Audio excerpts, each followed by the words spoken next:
On record October 30th, 2024 at 9:08 a.m. All right. Well, good morning, ladies and gentlemen. We are back on the record in State of Indiana versus Richard Allen, 08C01-2210, MR1. I'll show the defendant Shear in person with counsel. State Shear by their prosecutor and deputies. The jury has reassembled. I apologize for the little bit of a late start we're getting. I had a couple of logistical issues I needed to address with the security staff. So is the state ready to proceed with its next witness? Judge, we actually were wanting to request a sidebar for a few issues regarding our first witness. Okay.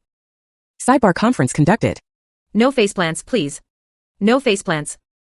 Judge, if we could, we would like an admonishment, or basically we're asking the court to order an oral motion in limine about impeachment of Dr. Walla. In the 3-day hearings, there was testimony about an in-site search of Keegan Kline. That would violate the motion in limine on both parties. In addition, I anticipate the defense is gonna ask her about that, just as they did with Brandon Fisher about him getting fired from DRC. Dr. Walla was not fired, but she had a gate closure, and then she went and found a job somewhere else and just left, so she was not terminated. We had a DEP session with an employee from the investigative office of DOC, and they said that they could not do an audit. They had no proof that she had done any sort of in-site search on DOC property, so it went nowhere except a closure. I think it's unfair to bring that up. It's not proper impeachment. Did some research on that case with regard to that issue.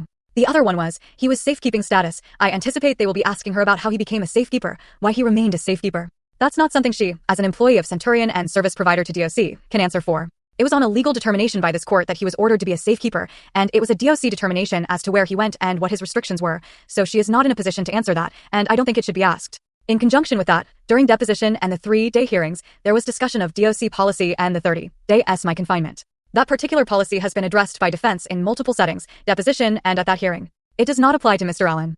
It's a legal determination by DOC, and, as a safekeeper, that policy does not apply to him, so she's not the appropriate witness to answer for DOC legal determinations. We do have Elise Gallagher here, who's the inaudible for DOC, if additional insight on that particular issue is helpful for the court, but we're asking for a motion in limine, order in limine on those related topics. Okay. What was the first one? I'm trying to recall. Impeachment by making reference to the fact that she had a gate closure. That was the second issue. That was my first. Safekeeping. Keegan Kline's in sight. Oh, okay.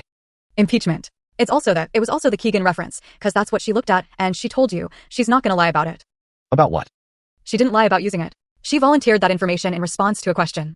Okay, safekeeping. So the insight search, there was an admission by her that she didn't read it, she didn't copy it outside of the scope of an employee, for personal reasons that involve this case. Facts and circumstances, inaudible. It doesn't necessarily. Bringing it up doesn't mean we use it for impeachment purposes. I think it's good for the jury, the story behind, really the backstory, which she later reported it in court. So I think it's relevant, and it doesn't necessarily need to be in a formal impeachment. It's just what she did, and what she knew, what she learned through insight, all of which she eventually reported. And remember, this is a case, too, where she destroyed her session notes after she prepared them, despite the fact that their policy suggested and tells us she keep them. I think it's relevant.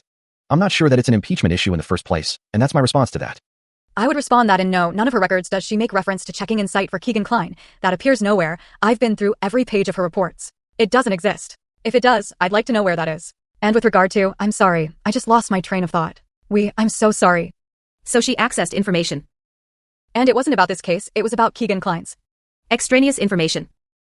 Case. He was separately charged. He was discovered, through this investigation, for possession of child porn and child solicitation. Okay.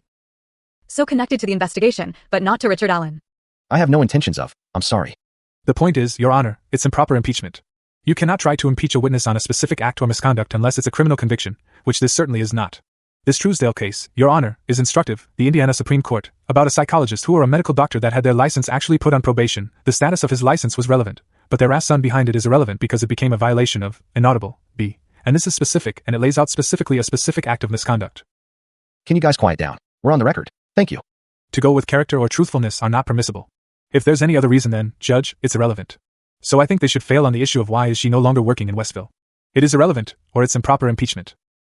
I just remembered my thought, Judge. He makes reference to the APA best practices, but those are not DOC policy, and they are not Centurion policy, so I don't have a problem with asking her that, but that is not the policy of her employer or of DOC. You can't sit here and say the policy doesn't apply to one case, and then it does in the other. I think the policies of the American Psychological Association. Yeah. I think those are fair game. She is a psychologist. I don't think we need to get into the meanings like we did during that hearing. Yeah, I have no intention of that. But I think that is fair game, that she should be allowed to acknowledge or disavow knowledge of those particular practices, but I don't think the search that she did. I believe the fact that she did a search, if you get her to it, but not who or. I wasn't. Anything else? I wasn't gonna. I mean, that she accessed a DOC website to obtain information about this case, that is not professional. Yeah, I don't have a problem with that. That's my intention. But that's as far as it goes. I can't, inaudible. Okay. Okay. That's as far as it goes. The safekeeper status, so the relevance of her talking about him being a safekeeper as it relates back to the policies on how they treat people in solitary confinement. Safekeeper is a designation, it's a term of art in those policies. If you're designated a safekeeper, there are certain ways that you're handled down in DOC. I am fully prepared that they're going to make the argument that this guy was different from everybody else, and that they had the right to keep him in solitary confinement forever, if they wanted to. But she has testified that the purpose behind the 30-day rule, the solitary confinement rule, in the policy is to protect somebody from a mental health standpoint, and I think that's... And does that apply to safekeeper status? Yes. It does not. And Elise Gallagher is here to tell the court, if need be, that the DOC 30-day SMI policy for confinement does not apply to safekeepers. Safekeeping status trumps. Both Dr. Walla and Dr. Dwenger, who was the head of behavioral health at DOC until I just learned this morning inaudible. Both of them testified in depositions that the purpose of the 30-day rule is to protect somebody's brain. It's to ensure that. Well, and I don't have a problem with you getting into that to that extent, but we're not getting into safekeeper. That policy doesn't apply to a safekeeper. I'll give you a little bit of leeway to inquire as to the 30-day policy, but we're not going into it in its entirety because it doesn't apply. Well. In this particular situation. I realize you disagree. Yeah. With that, and you're entitled to ask her that very narrow, specific question, but DOC policy does not apply in that regard to him, and I don't have a problem with that coming out. Well, but the DOC policy, just to make sure we're on the same page, does apply to all of them as it relates to why they shouldn't be in solitary confinement for 30 days. It applies to all of them. There is. Judge, the question of how this is related to, it's for the jury to decide how much weight they give this. The question isn't whether they were voluntarily. They can argue all sorts of things about the voluntariness. Absolutely. Or not, involuntariness of his confessions, but what the DOC policy is about who's an SMI and how long they can stay in confinement doesn't really equate to that. He's in solitary. If you're going to be maintaining an environment that's not consistent with your policy, then it's relevant. But the policy is trumped by a court order. Right. And that's the issue, he's a safekeeper, so he's not the policy doesn't apply to him. I don't have a problem with, and I assume you have witnesses that are gonna talk about the effect of solitary confinement on humans and... Yeah. And how long, and that is fair game, but the policy itself that doesn't apply to him is not. I think we're getting into the weeds with that. That's their words. You're just because they put something, that doesn't mean it doesn't apply. They have admitted that it applies to humans who are locked up for more than 30 days. They have admitted that across the board. Okay. So I think that that's permissible. I mean, I'm not in here arguing an administrative law case that they should be held responsible, the DOC, because they violated some policy. The question is, what's the impact on our guy? The impact. You can talk about the impact without even talking about the policy. Exactly. That's your whole point. Well, no, cause that. Your whole point Sets the foundation for. Is that, the whole point is that his circumstances are these circumstances, and they have caused him to make a confession that's not reliable. It doesn't. Based on inaudible. What the policy is. Well, whether there's a policy or not is not the point.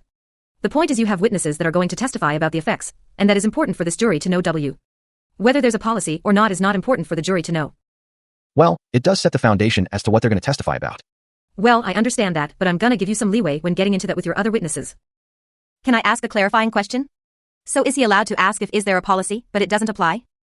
There is a policy that applies to the Department of Correction. That policy does not apply to Mr. Allen, yes. Oh, okay. I just wanted to. And that's as far as it goes. Okay. Okay. Thank you. What's the next one? That's fine. That's it for me. Okay. Judge, I have a totally out-of-scope question. Is there gonna be a time limit on closing? I'm just trying to look ahead. 2 hours. Mr. Baldwin mentioned that they're okay. 2 hours. Perfect. Okay. Thank you, Judge.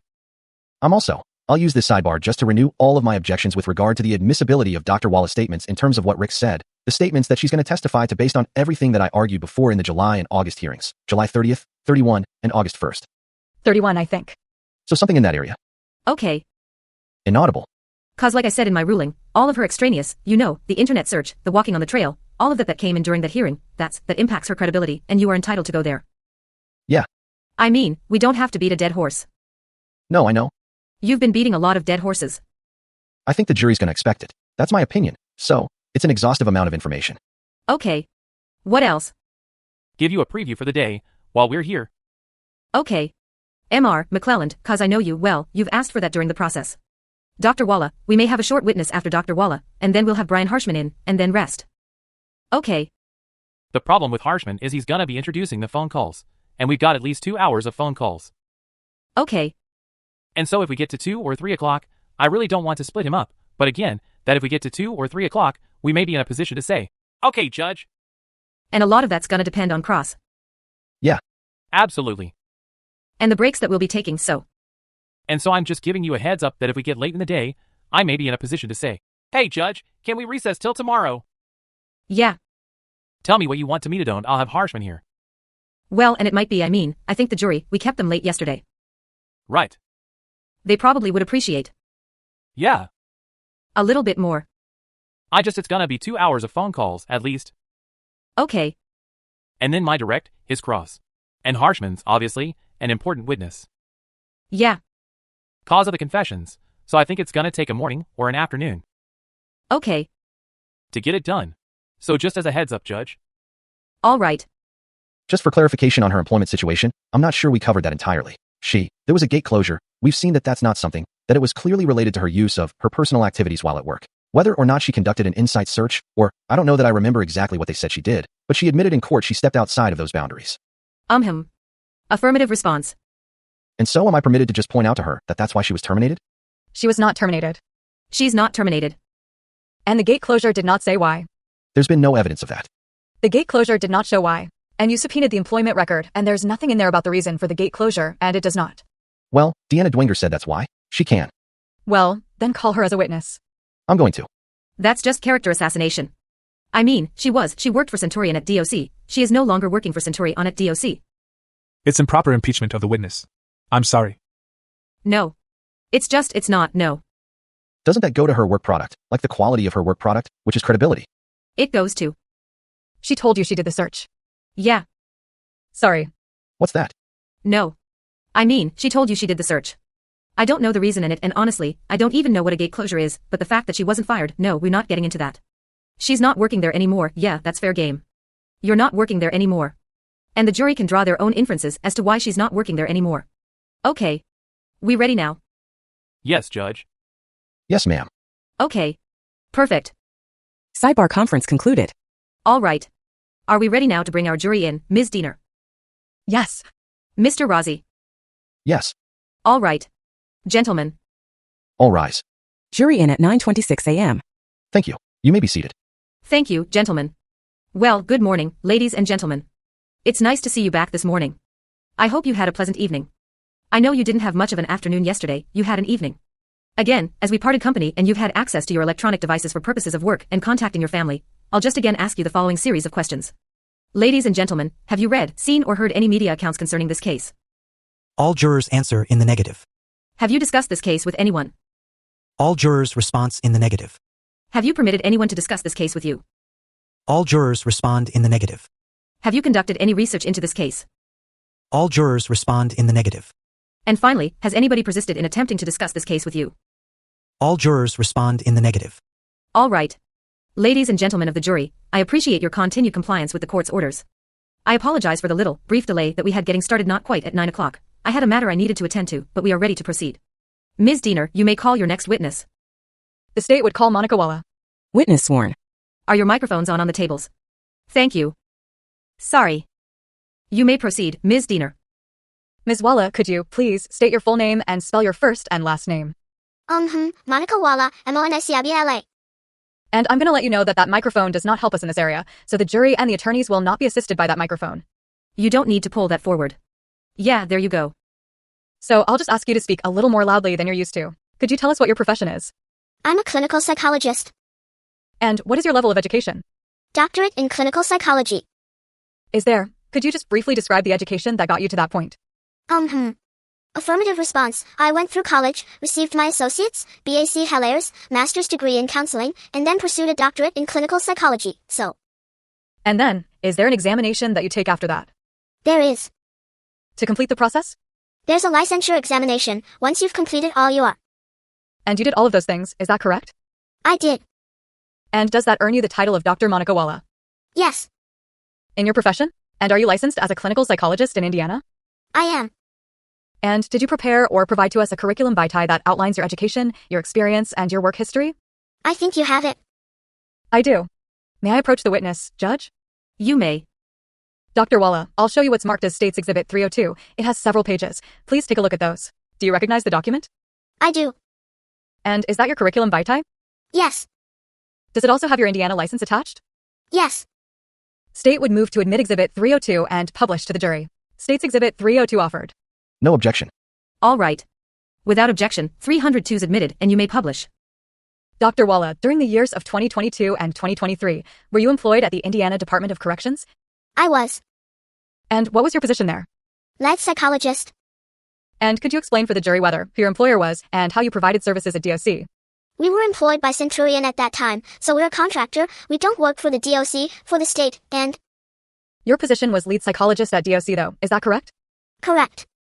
And so in that position, did you serve at one facility or multiple facilities? Primarily at one facility. I mean, there are times where we go and help other facilities, but primarily at Westville. Okay, and was that all at the Westville facility? Yes. And so would that include what's referred to as WCU? Yes. And is WCU only a small part of that facility? It is. Okay, when you would provide services there, did you have a caseload of? Not necessarily. It would just be if there were any more serious cases that needed more attention, I would take them on. And so, in that capacity, did you take on I'm not sure how you refer to them. You refer to them as patients or clients, or I see a designation of two. Incarcerated individual at the time. Okay, and so that's how you would refer to a person you were providing services to? Yes. So during your time at WCU during 2022 and 2023, did you have occasion to provide services to Richard Allen? I did. Were your services in conjunction with other mental health professionals? Yes. And so who would those other mental health professionals be? So initially, it was just me, as well as psychiatry. Okay. And later on, we did have master's level and bachelor's level mental health professionals also see him. Okay, so initially it was just you? Yes. And how did that happen that you became his provider when he came into DOC? It was just assumed, given the high-profile nature of the case, that I would just take it on. Okay. Did it require more time or more intensive services because of the nature of his situation? Yes. And so how is that different from your other duties with other inmates? I guess there was no one else that I would be seeing every day for an extended period of time like that. Okay, but you did that with Mr. Allen? Yes. Now, when you would see him, did you prepare documents regarding your sessions with him? Yes. And how would you record that information? Into the electronic medical record system. For those who don't know what that is or how that might work, could you give us a little bit of an explanation? So it's not paper records, where we write notes by hand and file them into a paper chart. It's getting into a system on the computer and typing your notes in the program. And did you use that program for all of the inmates that you counseled with? Yes. When you would meet with someone, did you have a computer with you? No. In order to take down those notes right in the system? No, not in that situation. Okay, so tell us how that would work with Mr. Allen. I would just take notes on a notepad and then put my notes into the system when I got to my desk. Okay, were there other people you could see where you would have the computer there at your session? Yes. Where would you meet with Mr. Allen for your sessions? We called it the A-pod cubicle. So it's on a pod, where he lived. It's a room that has a partition and Mr. Allen would sit on one side and I'd sit on the other side. Could you and he see one another? Yes. And was it a secure cubicle? Yes. Was Mr. Allen shackled in the cubicle? Not in the cubicle. Well, he would get unshackled after he was in the cubicle. Okay, and so you would take handwritten notes during the session? Yes. And then, how much time would pass before you would then create the electronic document? I mean, ideally, the same day. And so would you say that happened in almost every situation? Most of the time. Now, there are some situations where you would do an addendum report? Affirmative response. Would that be an exception? It would depend on the reason for the addendum. So maybe if I saw him again the same day, I could add an addendum or, for example, with the diagnostic criteria, I put that in a separate file, just so it's separate from the note, just more clear. But yeah, I mean, most of it would still be in the main note. Okay, Judge, may I approach the witness? You may. Dr. Walla, I'm going to show you what's been put in a binder, just so that it's not falling all over the place while you're up here looking through it. So this is State's Exhibit 303 and State's Exhibit 304. If you would just take a quick look at those, and tell me if you recognize those. Are those the documents you would prepare with regard to your sessions with Mr. Allen? Yes, Judge, I've already provided copies to defense counsel in these two groupings. And would these assist you in testifying, since it would be difficult to remember? I think so, yeah. So much information? Yes. State would move to admit Exhibit 303 and 304, but only publish 303 to the jury, so that they can follow along with those. State's Exhibits 303 and 304 offered. No objection. All right. Without objection, 303 and 304 are admitted, and you may publish 303. So just so I'm clear, Ms. Diener, you want the jury to follow along as you publish 303? Yes. Okay. All right. You may proceed. Dr. Walla, I'm going to start with the select group that you find in the first tab, that is Exhibit 303, and we'll go through those, and then we'll go to the general tab in the back, just for your understanding. Okay. So when you started seeing Mr. Allen, when did that begin? November 2022. Okay, And as you notice, this particular exhibit starts well after that. Is that correct? Yes. Okay. And so the first document is from April 5th of 2023. Are you familiar with that document? Yes.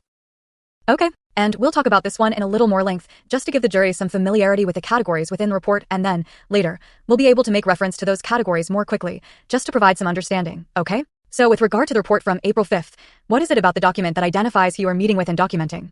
Are you just referring to the name? Yes. Okay. Well, on the front page, you'll see the patient name, date of birth, DOC number, date of visit, the visit type. And the visit type, when it indicates daily, does that mean that he is at a watch level where you're seeing him every workday? So the visit type is showing suicide monitoring, but that does indicate it would be a daily visit. Down below, after the date and the time, and we get to suicide. Oh. Observation, and it says daily. Yeah. Okay, does that indicate that you're seeing him daily, as opposed to something that would be a longer time frame? Yes. Anyone on suicide watch gets seen daily. Okay, then we have a subjective portion that says reason for placement, is that correct? Yes. And could you briefly describe what the purpose of that particular section is? It outlines their reason why the individual is placed on suicide watch, so anything that occurred around the time of the placement, as well as the level of suicide watch. So in this first one, at the very end, it says, he will be placed on suicide watch, close observation. Okay, and what does close observation mean in your business? Close observation means that the individual does not necessarily have to have a companion at the door at all times, they just have to be watched every 15, staggered intervals of 15 minutes. Okay, and we've heard some testimony about companions. So are you referring to suicide companions? Can you repeat? Are you referring to suicide companions? Correct. And you refer to the 15-minute intervals. Are you talking about office arrests that would check on an inmate on suicide watch and make a log? Yes. And did you refer to those logs for information to provide yourself necessary information you couldn't gather during the time you were with Mr. Allen? Yes. That's why, in the reason for placement, I use a lot of their quotes. Okay, and those appear in the subjective reason for placement, is that correct? Yes. In that area, are you referencing entries on the suicide log? Yes. And do any of those indicate your observations as well? Not in that area of the notes.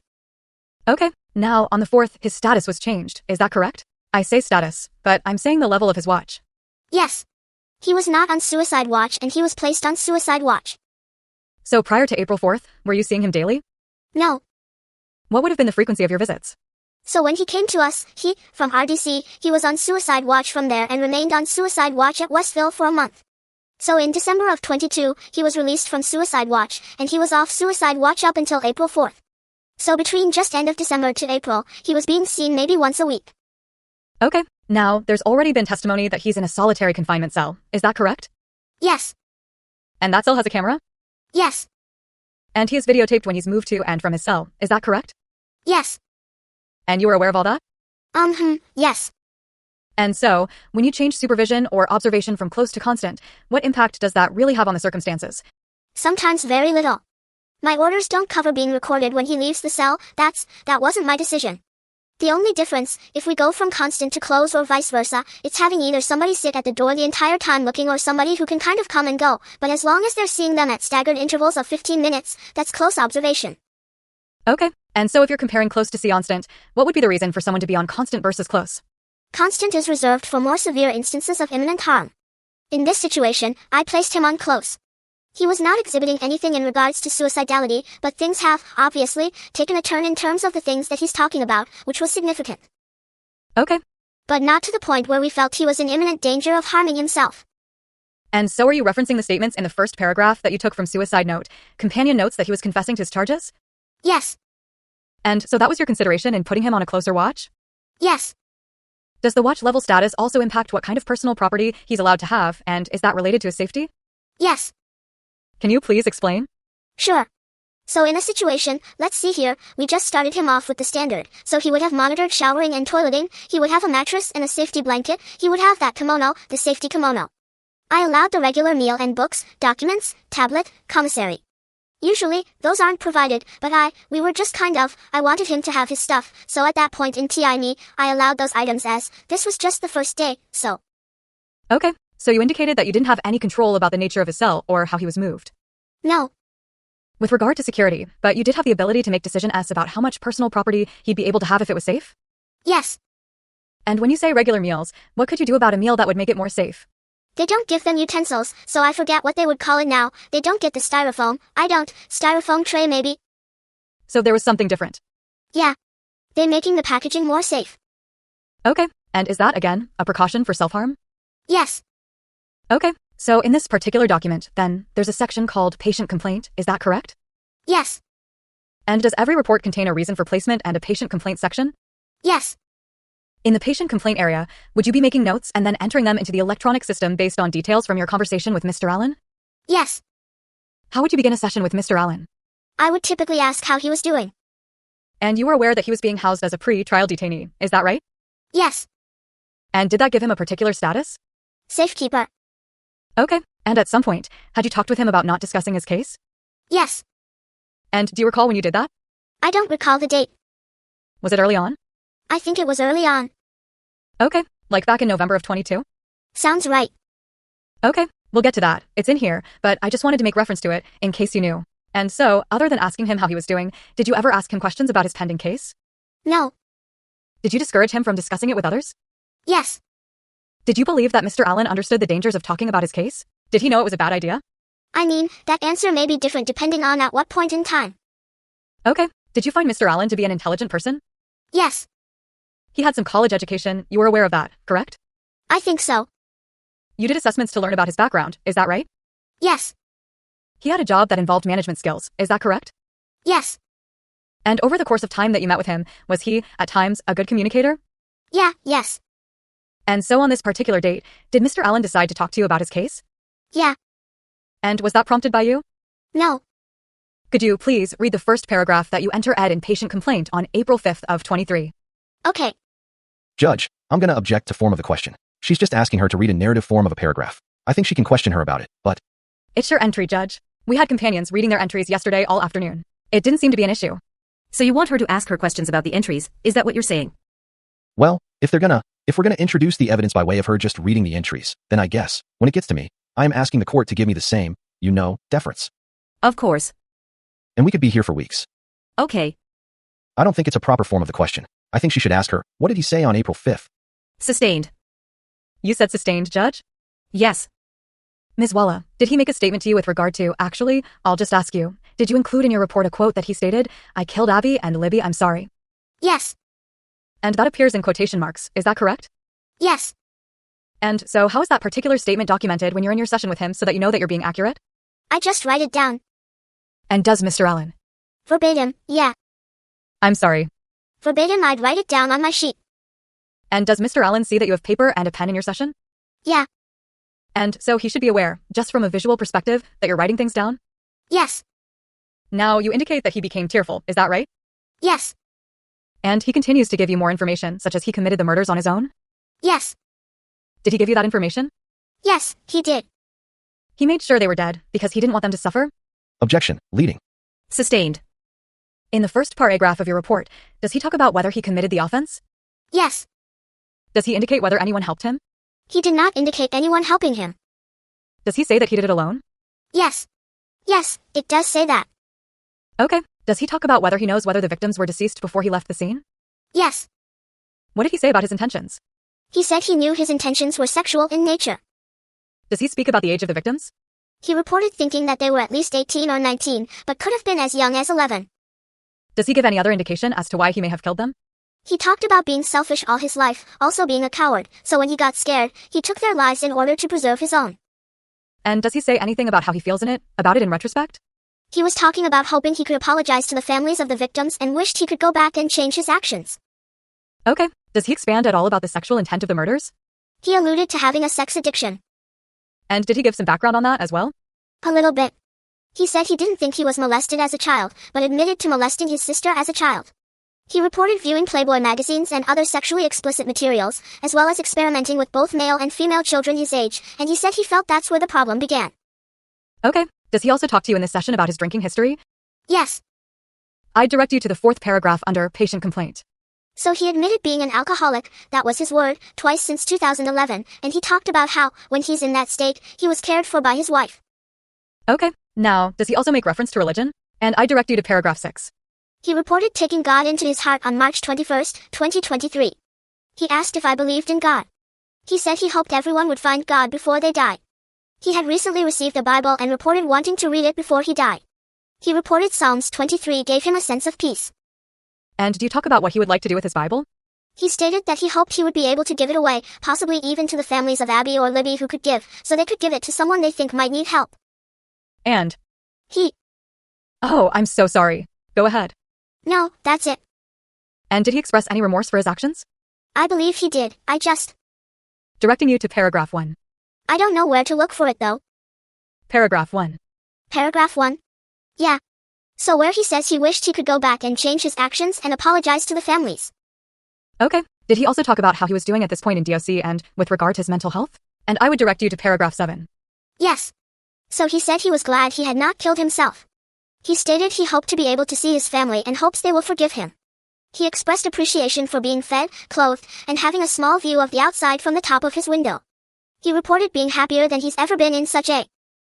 Okay. So prior to this particular time, and maybe at the assessment stage very early on, is religion a question that is asked in order to determine whether a person finds that to be a comfort?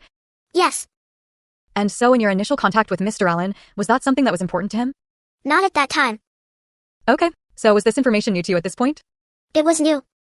And did you observe it in ways that were not just Mr. Allen telling you? Yes. He would ask to speak to the chaplain, he would ask for Bibles. He slept with his Bible, too. Did he offer you his Bible? It's possible. I don't recall. Did he express concern over your own faith? He did. Okay. He did. So it appeared to be very important to him, is that correct? Yes. Now, in this particular report, since we're using it as an example, after the patient complaint, there's a section that's underlined that says objective. What is the purpose of that section? So this is where under objective, we would be marking various. Okay. And what kinds of things do you put in your clinical observation section in general? Basically, my impressions from that encounter. And so in this particular report, did you make a statement about or document a reflection about how Mr. Allen was behaving when he made this confession to you? So here he kind of went between crying and being solemn and even having a bright effect. At times, he was calm and, at times, he exhibited a bizarre smile. When confessing, he did it in an almost matter-of-fact manner. He claimed memory lapses and said he may not remember what tomorrow's date will be. He was tangential throughout. He was sharing information with very little prompting. And then, he demonstrated the abrupt religiosity, which wasn't present before. And that's how you refer to the fact that he's indicated to you that he had found God on March 21st? Yes. Okay. You indicate, in the last line of additional clinical observation, his sudden shift in presentation is purposeful and instrumental. What does that mean to the layperson? So there may be secondary gain associated with it, in other words, potentially feigning. What kind of behaviors, in this particular instance, are you referring to as potential feigning? It looks like he reported that he may have drank water out of the toilet but it's 'cause he didn't have running water. When asked if he had running water, he said it didn't matter. He said he may have been delirious at times from not eating. And I just mentioned that, it's unclear whether his claims are genuine, as he is monitored via camera and in person at all times and odd behavior was not reported until the Monday after his attorney visit. So when you use the phrase, purposeful and instrumental, is that in any way also described as being manipulative? It can be. Then your report goes on to comment, and it looks like, in that particular area, you just reiterate what his level of supervision or observation is. Is that correct? Yes. And then, there's current mental health status. What is the purpose of that section? To document any deviations from a normal mental status. Okay, so are those actually in the categories underneath that of general observation and mental status? Yes. Okay, when he was communicating this confession to you, was this the first time he had made this kind of statement to you? I don't remember. Okay, and if you did, you would have documented it, correct? I would have, yes. And when you met with him this particular day, were you already aware that he was making confession statements to door companions? Yes. Were you already aware that he had written a statement to the warden, Gallipo? I believe so. When you talk about appearance within normal limits, would that indicate that you didn't see anything alarming or concerning about his appearance? Correct. Build and stature is more of a physical description, is that correct? Yes. Posture, again physical? Yes. Eye contact, it says, intense intermittent. What was normal for Mr. Allen with regard to eye contact or gaze? Sometimes intense was normal, but I feel like across time there were various presentations. Okay. So yeah, I would see intense staring or gazing, but it was intermittent, so then he'd kind of stop doing that and maybe look away. Okay. What is the purpose of activity and then indicated within normal limits? What's that referencing? Just general. I believe that's just general. Let's see, being able to walk around and take care of himself in that way. So physical ability? Affirmative response. And then, attitude toward examiner. You document here cooperative. So if he was uncooperative, you would also document that? Yes. And then, in mental status, there are categories as well. Are any of these of particular concern with regard to the subject matter he discussed with you that day? I mean, what I had mentioned was that he was labile, so his emotions were kind up and down. His thought process was both circumstantial and tangential, so he would go off on a tangent and sometimes never return, or he would go off on a tangent and sometimes come back around. So with regard to the paragraph that you documented about the particulars of him committing the murders, did he relate that information in a chronological manner? Yes. And was that portion tangential or was it concise? No, it was concise. That area of mental status continues on to the next page, and it has a place for you to indicate whether he was having any hallucinations or delusions. Is that correct? Correct. And there are none reported here? That's correct. And then, there's interventions. What does that tell us? Just the fact that I was there, I was actively listening to him, and we... Okay. And then, under assessment, what are you including in that section? It appeared at that time his anxiety and depression had improved. He was not suicidal. I did have some questions about some of the things some of the stuff appeared questionable. Like drinking from the toilet? Yeah, that could be it. But otherwise, he was cooperative and communicative. Okay. What are your expectations for Mr. Allen in this setting with regard to his status as a safekeeper? What is it that you expect him to engage in, and how do you help him? Well, I mean, ideally, to meaningfully work on any mental health concerns. Okay. And remain safe. I mean, safety was a big one that we focused on. And you say mental health concerns, are you referring to his depression and anxiety? Yeah. And are those concerns that he came to DOC with to your knowledge? Yes. What are you documenting under the section of plan? Plan just kind of repeats the items that he can have. Okay. While he's on suicide watch. Okay. And the lower section under the gray bar that may or may not be able to be read? I think that just generates simply based on what I just put up above, so it's kind of repetitive. Okay, thank you. So the next document in the exhibit would be a report for May 2nd. Is that correct? Yes, Okay, I just want to make sure we're on the same page. So the report starts the same, does it not? Yes. Okay, and this, again, is a daily visit for Mr. Allen? Yes. And again, that reason for placement carries forward. Is that right? Yes. Under patient complaint, where did you see, if you documented, Mr. Allen on that date? Can you repeat the question? Yes. Where did you meet with him? In the same place, in the A-pod counselor's cubicle.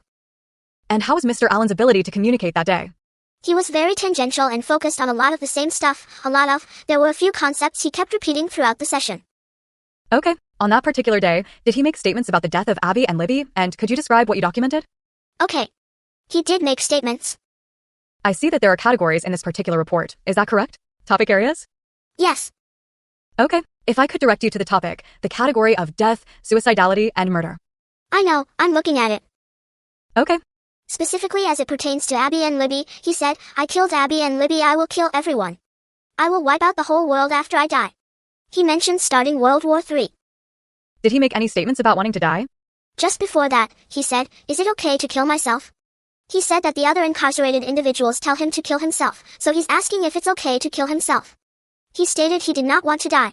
I did ask if he had any kind of thoughts or methods that he may use if he were to consider it. He said he could climb up onto the sink. And he said, I killed myself by killing my entire family and best friends. I'm not going to kill myself, I'm too much of a coward. Now, at this point, he's making reference to killing other people besides Abby and Libby. Is that correct? Yes. Did you perceive those other statements to be confessions as well? I kind of took that as more of a metaphor for the situation. And you actually included that in your report? Yes. Okay. And I would direct your attention to the mental illness section. Yes. And so in that particular section, did you document information with regard to discussion about why he might do that? I did. Please share that. When asked why he consumed feces, he stated, because I'm insane. When pressed for a logical explanation, he stated, because I was afraid I wouldn't have water. He was told this didn't make sense. He said, I know. Based on your review of this report thus far, was Mr. Allen engaging in conversation with you? He was. And was he able to answer questions? Yes. Was he able to initiate topics of his own? Yes. And the very last paragraph, I believe you document your observations of his state at that particular time. Do you see that in the last paragraph? The additional clinical observation? Above that. Oh. Okay. So he had difficulty staying on topic or clarifying information. His behavior improved. He did not present as psychotic. He stated he isn't clear on what the expectations are for his behavior aside from taking his medication. We talked about taking care of himself by showering and eating. He should not. Okay, so there's several topics there I'd like to ask you about, so we'll just start with the beginning of the paragraph. So his behavior had improved, or what it might have been prior to May 2nd of 2023? Yes. And you indicate he does not present as psychotic. What's the significance of that? That our diagnosis that we assigned, it seems to have been, he's in remission, basically. Okay. Describe for the jury what diagnosis you're referring to and what the psychotic reference means. Grave psychotic disorder or situational psychosis is another term. It lasts for about a month and then remits, and the person can usually return back to normal functioning. Okay. And so you're indicating that, on this particular day, he does not present as psychotic? Correct. You indicate he talked about expectations and not understanding what they were, and you clarified. Affirmative response. Those expectations you discussed with him, is that pretty much all you expect of him? Eat. At that time, yeah. Eat your meals. Yeah. Take care of yourself, right? Yeah. Accept showers, go to rec. Right. Those are all things available to him, correct? Stay active, don't just lay in bed. Okay. You would provide him with reading materials and, it sounds like, puzzles and things to do? Yes. And were there ever periods of time where he was receptive to those things and used them? I think in the very beginning, and then it kind of slowly dwindled. Did those things appear to assist him? In the beginning. Okay. I thought. Okay. Participating in conversation with you, would that be something that would improve his circumstances? I don't know. And with other mental health professional or medical professionals? I'd like to think so. It was an opportunity for him to leave his cell, wasn't it? Yes. Okay. When he makes, you said he will and won't kill himself. What kind of situation does that present for you when you're assessing his level of observation with regard to suicide concerns? Well, at this point, he's already on constant, so we just kept him on constant. Okay. You make a reference to obtaining a tablet for regular communication. Did Mr. Allen have a tablet when he came to DOC? He was provided a tablet, yes. Was he provided a tablet in a faster fashion than might be normal? My understanding is that that was the case. Okay. I am not the provider of the tablets. Okay. Though that's my understanding. But you know about this through the course of your interaction with inmates? Yes. And so do you know why, on this particular occasion, he did not have a? I think, by this time, the tablet was broken. And did Mr. Allen break it? It appears that was the case. And then it says the warden mentioned providing a TV. What's the process for an inmate to obtain a TV, if you know?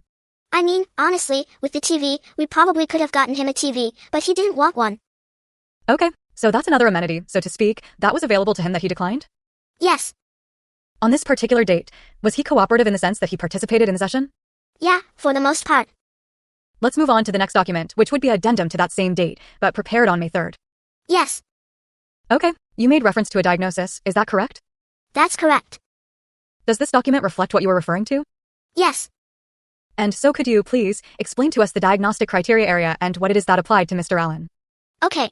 So this is for brief psychotic disorder with marked stressors. You have to, criterion A is the presence of one or more of the following symptoms. And so it appears those are in bold print because those are the ones. Those are the ones. That apply? Affirmative response. And it was no indication that he had delusions or hallucinations? No. And only one of those would have been sufficient to at least get through the first step of the diagnostic criteria? Right. Okay. So he had the third one, disorganized speech. I see that there's a number 4, but up at the end of line A, it says at least one of these must be present, 1, 2, or 3. So what is the purpose of number 4? So if that one, whether or not that one's there, it kind of doesn't make or break him meeting the criteria, it just doesn't matter, but it... Okay, number 4 doesn't matter? Yeah. Okay, and so the disturbance is at least 1 day, but less than 1 month, with an eventual full return to pre-morbid level of functioning. And it cannot be better explained by major depressive or bipolar disorder with psychotic features or another psychotic disorder as schizophrenia, for example, a drug of. Okay, and what does with marked stressor indicate? So another way of saying brief reactive psychosis. If symptoms occur in response to events that singly or together would be markedly stressful to almost anyone in similar circumstances in the individual's culture. Okay, so this particular diagnosis, it indicates, added today to account for his presentation, correct? In the last month. Yes. So in part B, it says at least 1 day, but less than 1 month. At any point, do you actually put a beginning and an end on this particular reference? In terms of dates? Or just amount of days? I kind of took it from beginning of April to beginning of May. Okay, and is this a diagnosis that takes time to arrive at by observing him over a period of time? I think so. And then seeing if it's going to persist, which would then turn into a different diagnosis. Okay. If it's beyond the month mark. Okay, thank you. So then let's turn to May 3rd of 2023. Could you, please, indicate what you learned in your meeting with Mr. Allen, and was this also in the A-Pod counselor cubicle? Yes. Yeah, it was in the A-Pod counselor's cubicle. It started with him wanting to call his wife, and we attempted to assist him with those phone calls, but it didn't work, she didn't answer. So then he went on to provide a narrative. What did he tell you? So he said he wanted to confess to his crimes and went on to tell his story. He reported seeing his parents the morning of the crime.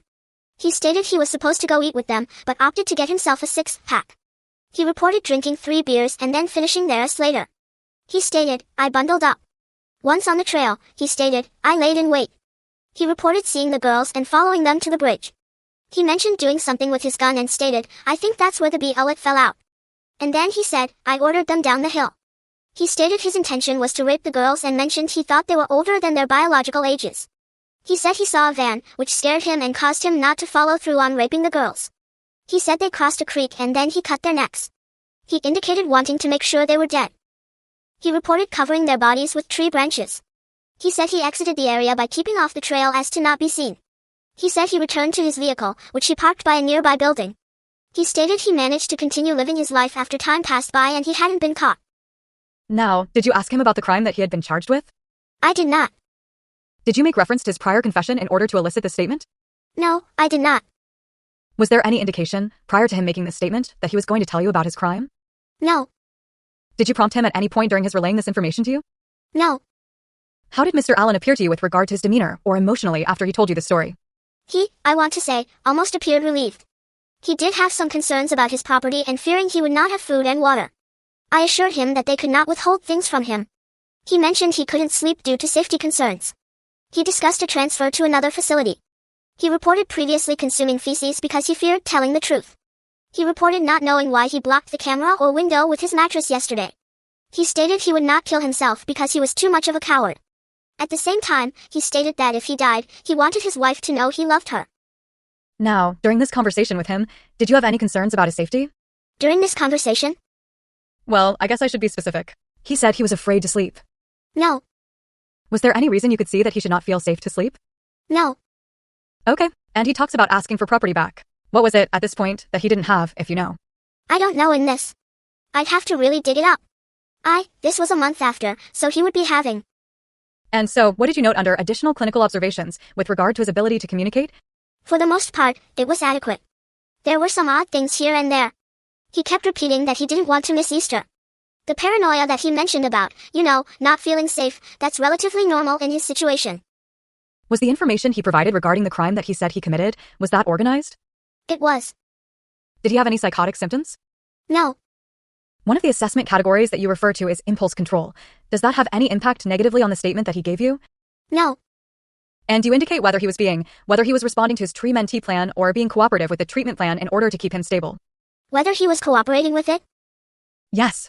At this point in time, I think he was. And is that indicated in your assessment section? Yeah, I mentioned he was more organized than he'd been since his placement on suicide watch. Okay. Was he compliant with medication? That I don't know. If I direct you to your assessment paragraph at the bottom of the 3rd page of that report, would that assist? Yes. Changes. So he probably had a medication change, but not any CC. I'm not necessarily noting non-compliance, just a medication change. Okay. And then, in the section where you talk about the plan about what things you'll allow him to have. Yeah. Or not have. So it looks like he had a lot of the regular stuff. So again, when we were doing this, my intention wasn't to keep him in like a suicide situation. He had to live in that cell, that's what central office wanted, right? So he could be on suicide watch, but we could still allow him property. So mattress, blanket, clothing items, regular meal, regular property except sheets and clothing. So were there clothing items you were keeping away from him because they related to a risk of self-harm? Yeah. Okay. Does that include sheets, like traditional sheets? Traditional sheets, so he would have, like, the special blanket. Okay. I believe the next document would be something from May 5th. Is that correct? The evaluation of suicide risk? Yes. So can you explain the May 5th document entitled Evaluation of Suicide Risk? Okay. I'm trying to see, we do these periodically while they're on suicide watch, usually when we change them from close to constant or vice versa or. And as a result of this particular assessment, was there an adjustment made? I'm not sure there was an adjustment. Okay. And then, the next document is an individualized action plan. Can you describe what that is? That's essentially his treatment plan. Is that also done periodically? Every 6 months, we need to review it, so this would have been the review period and the things included there, targeting the fact that he's high risk for suicide, working on the depression and anxiety, gaining insight into symptoms, and implementing healthy coping strategies. And so, what was the number 1 goal? Safety, ensuring safety. Okay, and then, his mental health was the next goal? Yeah, targeting the depression and anxiety, so they don't interfere with his daily functioning. At the end of that report, do you indicate whether there are any changes in his level of watch? Changed from constant to close. So that would IND. And that was back to the 15-minute checks. Okay, so would that indicate improvement? Yes. And that particular section actually provides a little historical data about his levels of watch, does it not? Yes. And so it dates back all the way to November 4th of 2022? Yes. Okay, what is the next document in your exhibit? Looks like May 9th. Okay, and let's turn to the patient complaints section. Does Mr. Allen speak to you about his case again? Yes. And what does he say to you? He said, I just want to sign my confession. And what did you indicate to him? That he had to discuss that with his attorneys. Okay, during that session, does he also talk about other things that would indicate that the state of his mental health is improving with regard to what he might be looking to do with his time in order to keep himself occupied? He mentioned some thoughts of self-harm, with the plan of diving off his sink and snapping his neck. He talked about wanting to plan his last meal, but he did say he wanted to help others and get a job. Was he asking for a job, like within the DOC? I believe so, but then he went back to saying he'd be better off dead. Okay, if you would go to the assessment section on the next page was. No. And how is he doing cognitively? Mild impaired judgment and some preoccupations. Okay. So maybe, in this situation, it would have pertained to the talking about killing himself over and over. And in the assessmentee conclusion, do you have any indication as to whether he's compliant with medication and responding to treatment? I never tracked medication. Oh, okay. 'Cause sometimes it's hard to know. Do you sometimes ask him? Yeah. Okay. Yeah, but ultimately, it's a different record that I don't normally access, so. So in your assessment section, if it says, patient is compliant with medication, is that him self-reporting? It probably would be, and I may have checked in this situation. Okay, the next report is from May 10th. Do you see that one? Of 2023. Yes. And let's go to the patient complaints section. Are you meeting with Mr. Allen out of his cell on this day? Yes. And how did this visit begin? Okay. So there were issues with Mr. Allen being unable to use the phone because his tablet was broken, and I guess the phone just wasn't available to him on the range, so I was able to get the phone approved by the warden so that we could try to make the phone call in there with him.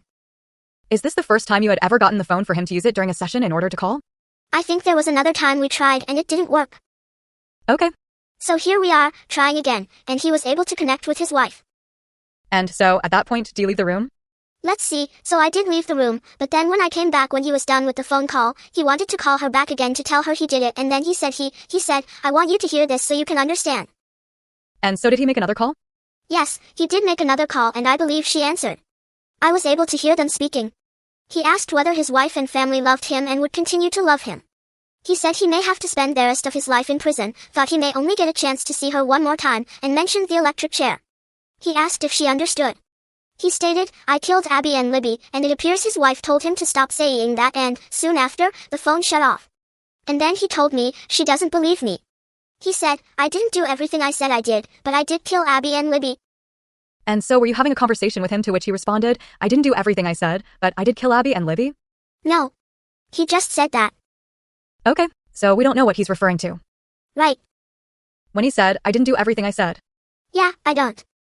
Okay, what did you observe about his demeanor during this conversation with his wife, or immediately following? Yeah. I mean, in terms of, his interactions with his wife, where he sounded really pleasant and affectionate, it sounded like a pleasant first phone call. And, for the most part, even after that he seemed okay. Okay. He remained calm, again very affectionate towards his wife. He didn't cry. He was organized, clear, coherent, no evidence of psychosis. Now, the next report in the exhibit would be May 11th. If you could turn to that, of 2023, and go to the patient complaint section, and I would direct you to the second paragraph. Did he make any statements about how he was feeling about the crimes he indicated to you previously that he had committed? He mentioned wanting closure by apologizing to the victims' families. He then went on to say he just wanted to see his wife. He also said he still needs to forgive himself. He said he didn't know what closure would look like for him. Now, on this particular day, do you make reference to his orientation to person, place, and situation? Oh, yes. Is that? He was Go ahead. He was talking about the days running together and not knowing the date, despite being provided with a calendar. He was oriented to person, place, and situation, but claimed not to know the date. Is that one of the tools that you use in your profession? Yeah. To determine whether someone is able to communicate clearly and be Right. grounded in time and place? Yes. Okay. Oriented to person, place, time, and situation. Okay. Now, let me direct your attention to your report from August 3rd of 2023. In the patient complaint area, what is the conversation about on this particular day? So when I asked how he was doing, he said, I want to go to heaven. Asked that. Did he expand? No. But did he expand on why that was important to him? Oh, no, so he didn't say anything further. Wait, no, that's pretty much where it ended. I want to go to heaven. And then I asked whether he had contacted his wife. He said, I can't, but said he wanted to talk to her and see the family. Okay, did he? Maybe if you read that whole paragraph and we'll come. Okay. With reference to contacting his family and his heaven reference. Okay. Okay, so he talked about being afraid of dying. He said he felt like he was dying. I don't feel well, he said. It feels my heart is going to quit. I had a heart attack before. He indicated fearing something would happen to him before he got a chance to say goodbye to his family. When asked about wanting to die, he said, part of me thinks I do. He denied any plan or intent to harm or kill himself. He indicated being confused and not knowing what was rational anymore. When asked what he was confused about, he stated, because I don't know if I'm going to go to heaven. Did he indicate why he couldn't contact his family? I don't know if this one was where he was choosing not to or either he still just didn't have a tablet. At any time, did he indicate to you that he felt that his family didn't want him to contact them? Yes. Was that after he was confessing? From the beginning, he would say things like, I just need to, like, let my wife go, basically that he's a burden and stuff like that. Okay, so that continued throughout? Affirmative response, in different ways. Judge, I believe that's the conclusion of the exhibit published to the jury. Okay. Ms. Walla, then in looking at exhibit, let me get my number here, 304. Okay. I'll just make reference to dates and give you a chance to look at that particular report. Would counsel. And we may not touch on all of them. Before you go on, would counsel approach? Yes. Sidebar conference conducted. Could we take a restroom break, please? It's 11. Oh. Are you okay stopping? I'm getting the sense that our table could use a break. Okay. That's okay. Okay. Can we? Yeah. Yeah, that's fine. Sidebar conference concluded. All right. Well, ladies and gentlemen, we're gonna take a quick break, give you an opportunity to get up and move around a little. While you're outside the courtroom, please keep your minds open. Please don't form any opinions or conclusions about anything. You may discuss the evidence that you've heard so far, but please, only do that if all 15 of you are present in the jury room at the same time, and please, don't deliberate. Gentlemen. All rise. Jury out at 10:50 a.m. All right. Let's take 15 minutes. Off record at 10:50 a.m. On record at 11:10 a.m. All right. We're back on the record. Ms. Diener, are you ready to continue? Yes. Gentlemen. Do you need a water or anything? Ms. Walla, we have more water over here. Do you want one? I'm okay. Thank you. All rise. Jury in at 11:12 a.m. Thank you. You may be seated. Thank you, gentlemen. All right, Ms. Diener, you may proceed. Thank you, Judge. Dr. Walla, do you recall Mr. Allen's physical appearance when you first met with him back in November of 2022? I do. And would you be able to provide, say, maybe a physical description with regard to his weight by comparison to today? Right. I think when he got to us he was maybe 180 pounds. Okay, and did weight kind of become a topic of conversation with regard? Yeah, it did, and the exercising. Okay. It seemed like it was all a positive at first. And refusing meals is a concern for DOC with regard to inmates, is that correct? Hunger strikes. Okay, and so as a mental health provider for him, would you check in with him about things like that if he was refusing meals? Yeah, I would. And you indicated at the beginning it seemed positive. Can you expand on that? Just that he was taking care of himself by exercising and trying to lose weight. And sometimes, he would refuse meals, but he only did it enough to the point where he wouldn't reach that fourth meal that they have to report it. So if you miss 3, it's fine, but if you miss 4, they have to report it downstate, so he was very careful about not getting to that fourth meal. And was there a time where he actually expressed some satisfaction with weight loss? I think so. And you indicated knowledge that he was exercising in a cell. Did he share that with you? Yes. Now, I'd like to direct you to the exhibit 304 that's in the back of the binder, behind the first or second tab. Okay, those are in chronological order. Affirmative response. Let me look and make sure that I'm talking about the right spot. I'm sorry, where are we at? The date of November 10th, 2022. Oh, 2022. I'm sorry. Yeah, it'd be at the very beginning. Thank you. Okay, and actually, it'd be the middle OF that paragraph with regard to reference about what your purpose was with regard to mental health visits. In the middle of the first paragraph? Of the patient complaint paragraph, yes. So it talks about there were times where he would refuse to come out to see me and said he felt he was a burden and that he was told by other staff he had the option to refuse, and so I encouraged him to continue to come out for his visits. He mentioned being confused about who he should be communicating with, as he still has not been assigned a public defender. I told him not to speak about his case with anyone except his attorney. I made it clear it was appropriate to accept help coping with mental health symptoms he is experiencing as a result of his circumstances. Okay, so does that, basically, encapsulate how you were intending to assist him without interfering with his case? Right. And this is very early on, correct? Yes. Within a week. Within a week of you starting services with him? Yes. Okay, thank you. So now, I'd like you to turn to April 7th of 23. Did you find that one? Yes. Okay, and go to the patient complaint area. Now, this would be after the first confession statement that you provided in your notes previously today, correct? Correct. Mr. Allen, did you have a chance to read that paragraph? I skimmed it. Okay, sorry, I'll let you go ahead and look at that. Okay. In that particular session, did he make reference to the fact that he was aware he had confessed? I told him he had confessed. Okay, did you also talk with him about why that might not be a good idea? Yes. I said it was not in his best interest and likely against the advice of his attorneys to continue to verbalize his claims of guilt, as this information could. Okay, so you're, it appears, advising him, for his own safety, he should not be talking about that. Right. In your clinical observations for that particular day, what do you note? It felt like he was being more blatant with feigning symptoms of confusion and memory loss and purposely behaving in a bizarre manner. For people who might not be familiar with the term feigning, would that be similar to saying that he's faking symptoms?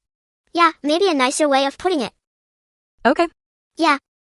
And what particular symptoms were you referencing in this observation? So he said, but I didn't sign anything, right? I told him he didn't plead guilty in any formal manner. He was oriented ×4, person, place, time, and situation. He asked why he was still on suicide watch.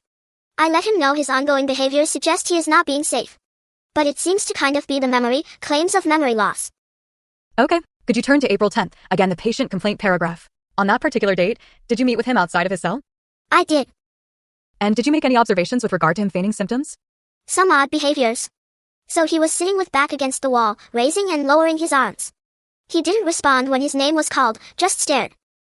What papers would be strewn all over his cell? I'm assuming the ones that he got, the discovery. And so what do you know about him receiving discovery, and are we talking about discovery in this case? Is that what you mean? All I know is that they had discovery at the facility and they were concerned about other incarcerated individuals learning what was in the discovery, so when they did give it to him, they removed those from being companions, so they can't see the papers. That's the extent of it. I personally never saw them. Okay, do you know approximately when you received those discovery papers? I want to say it was right before all this stuff went down. And when you say this stuff went down, let's be more specific. Yeah. So we started with a report on April 5th of him confessing, which made reference to a previous day of confessions to others, correct? Right. Does that have any relationship to what you're referring to? Yes. Okay, could you explain for the jury, please? So it appeared that he received the discovery around the time he started confessing, so early April. Okay, and why was that significant you said with regard to companions?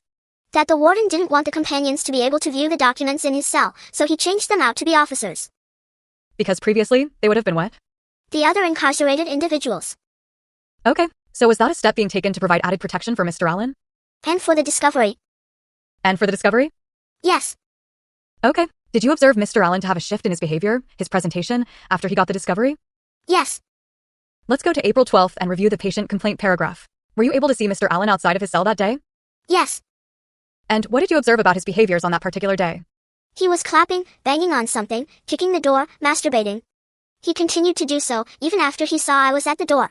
When I checked the camera, he was observed constantly being naked and moving around, touching his genitals, rolling around, making other purposeless movements.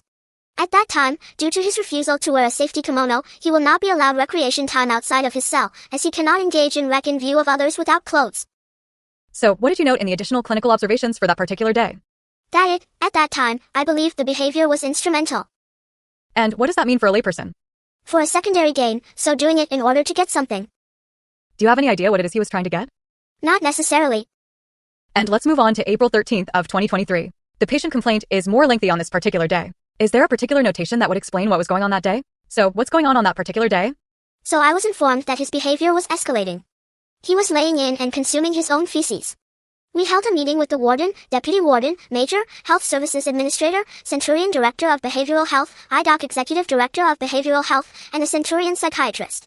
So we were looking into the involuntary medication, so we had our psychiatrist go and try to talk to him to offer him the medication, but his efforts were unsuccessful. However, the psychiatrist determined that he did not qualify for an emergent involuntary injection. Did you make a change to his watch level? That day changed from close to constant, yes. And under additional clinical observations, what did you note? I said, it is possible he is experiencing an emotional breakdown, possibly.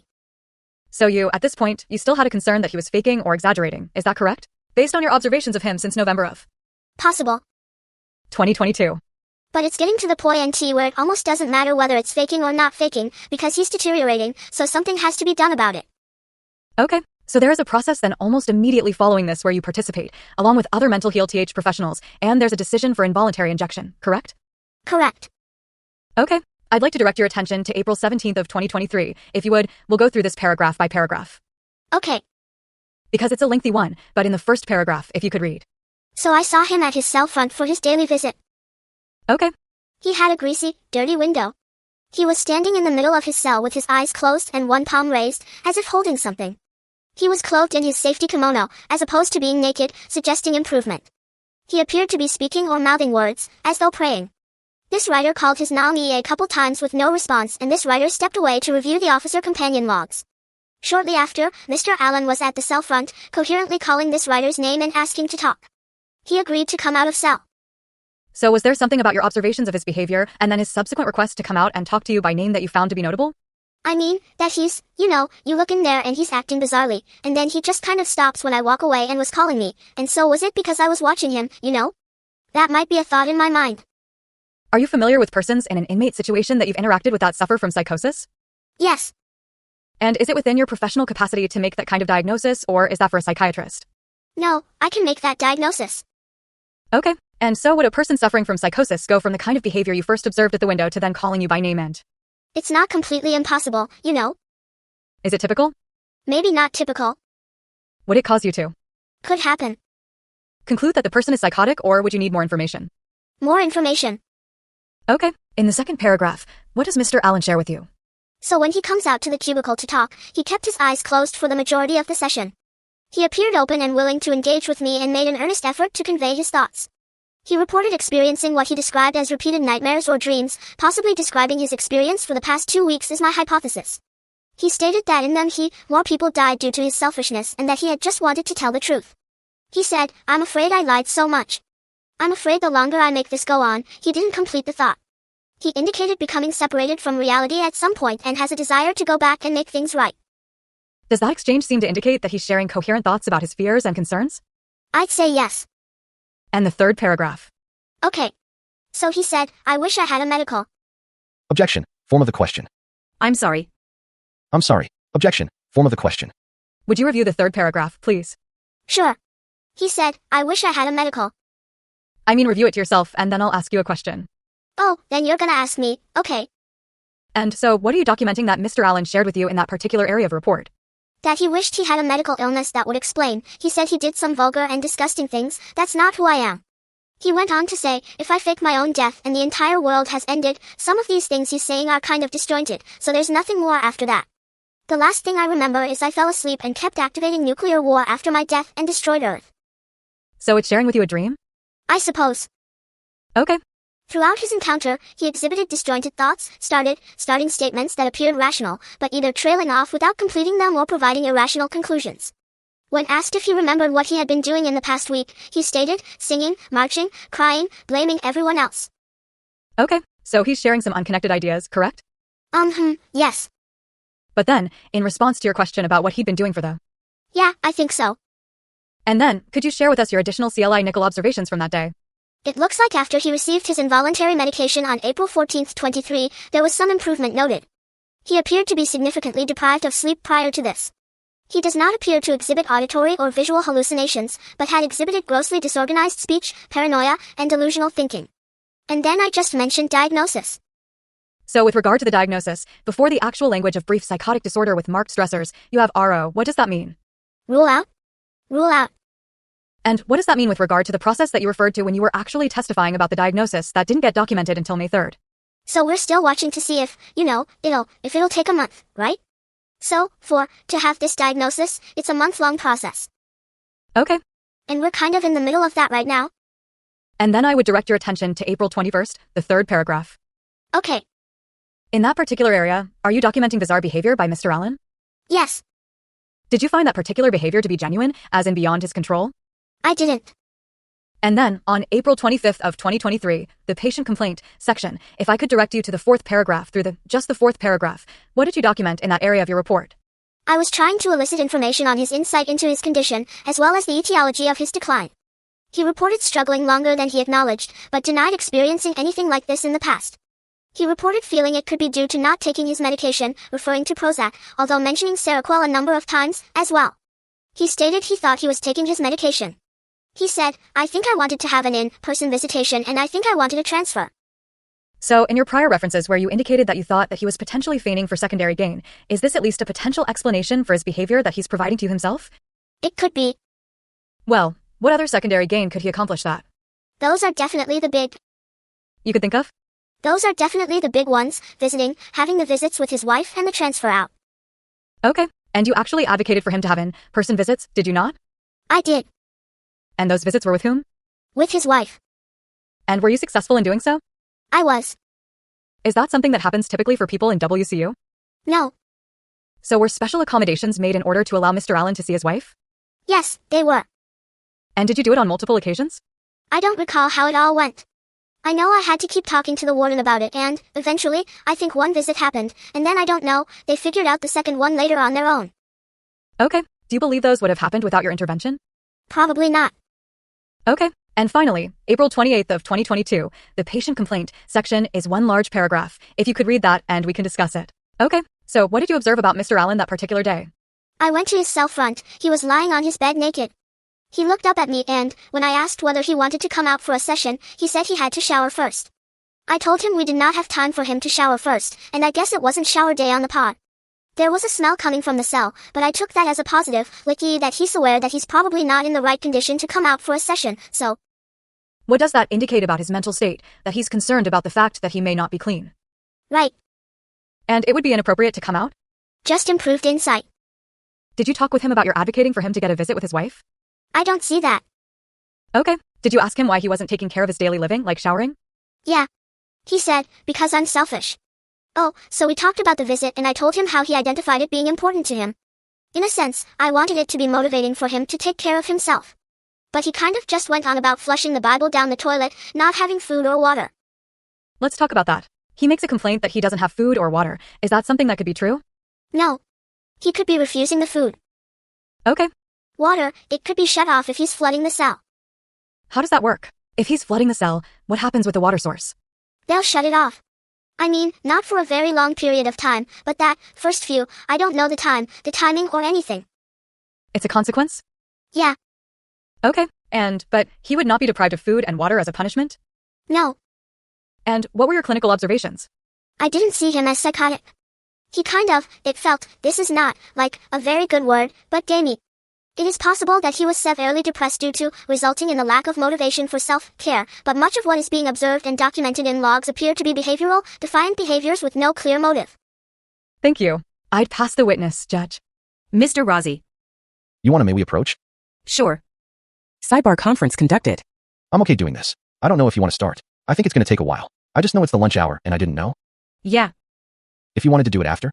We'll go about a half hour. I'm sorry. We'll go about a half hour, break at 12:15. Okay. Sidebar conference concluded. 1 second here, Your Honor.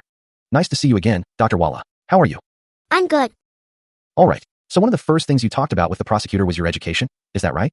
Yes. And the fact that you are a psychologist? Yes. You received a degree, I believe, from a professional psychology school in Illinois, is that right? Yes.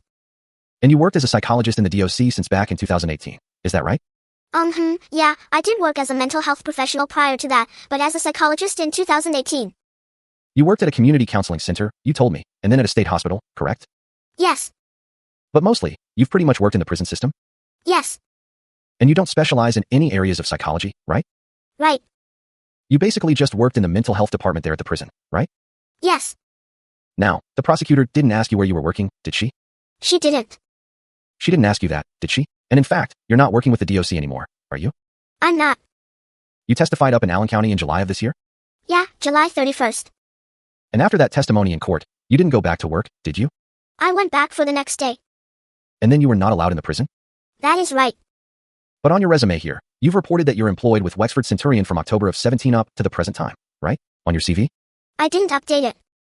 You're not employed with Wexford anymore, are you? Actually, I am employed with Wexford. You getting a paycheck from them? Yes. Okay, where are you working? Does that need to be disclosed for everyone? Well, are you working at another facility? Yeah. Okay, So they won't let you go back to DOC, but they put you to work. Objection, Judge. Asked and answered. Sustained. So Wexford put you to work somewhere else? I was working for Centurion when I left DOC.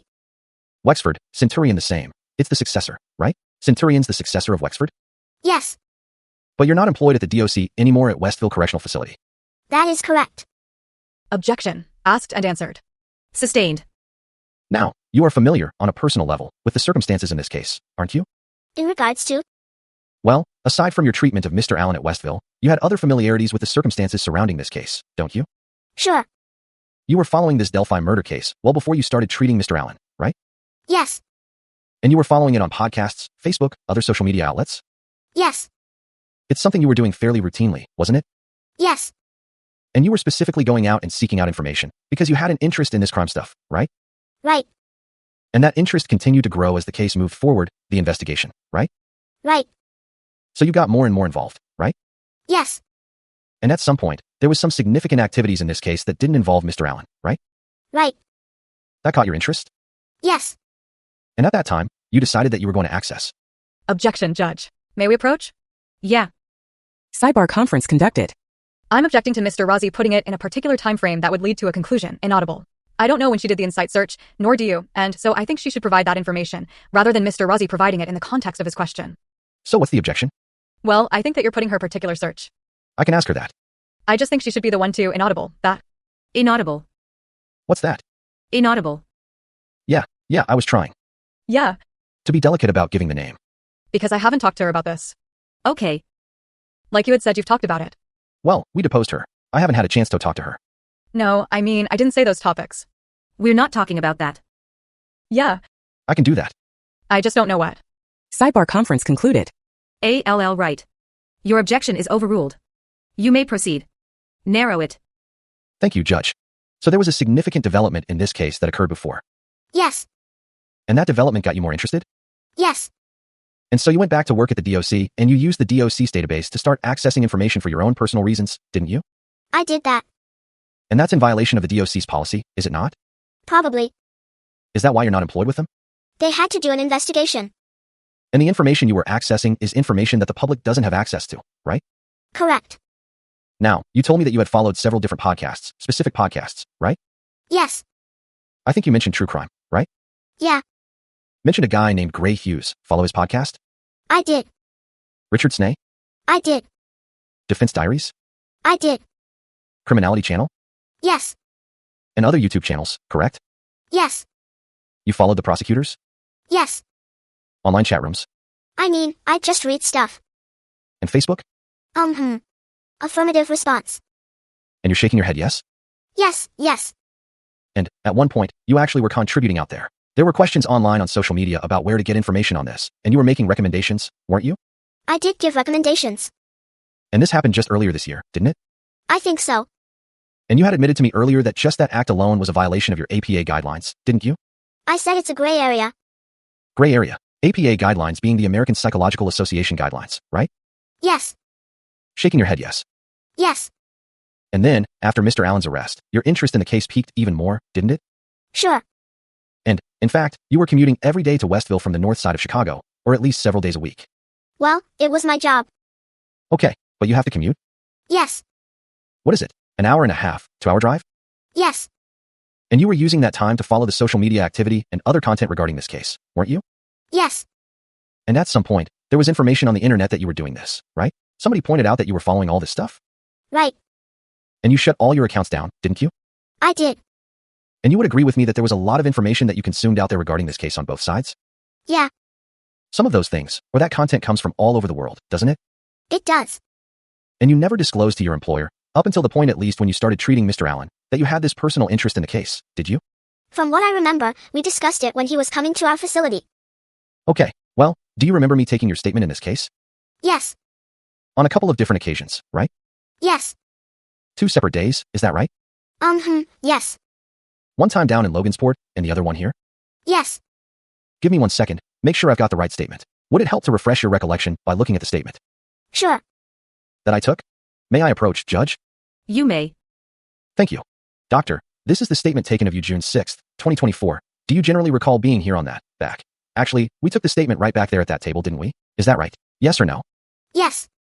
And let me show you this front page of this, directing your attention to. Right. And your answer was no? Right, it was a no. Conversations were had. You told me no, didn't you? I didn't do anything formal, so. But then I asked you, especially after you were assigned to Rick Allen, did you report anything? And your answer was no, right?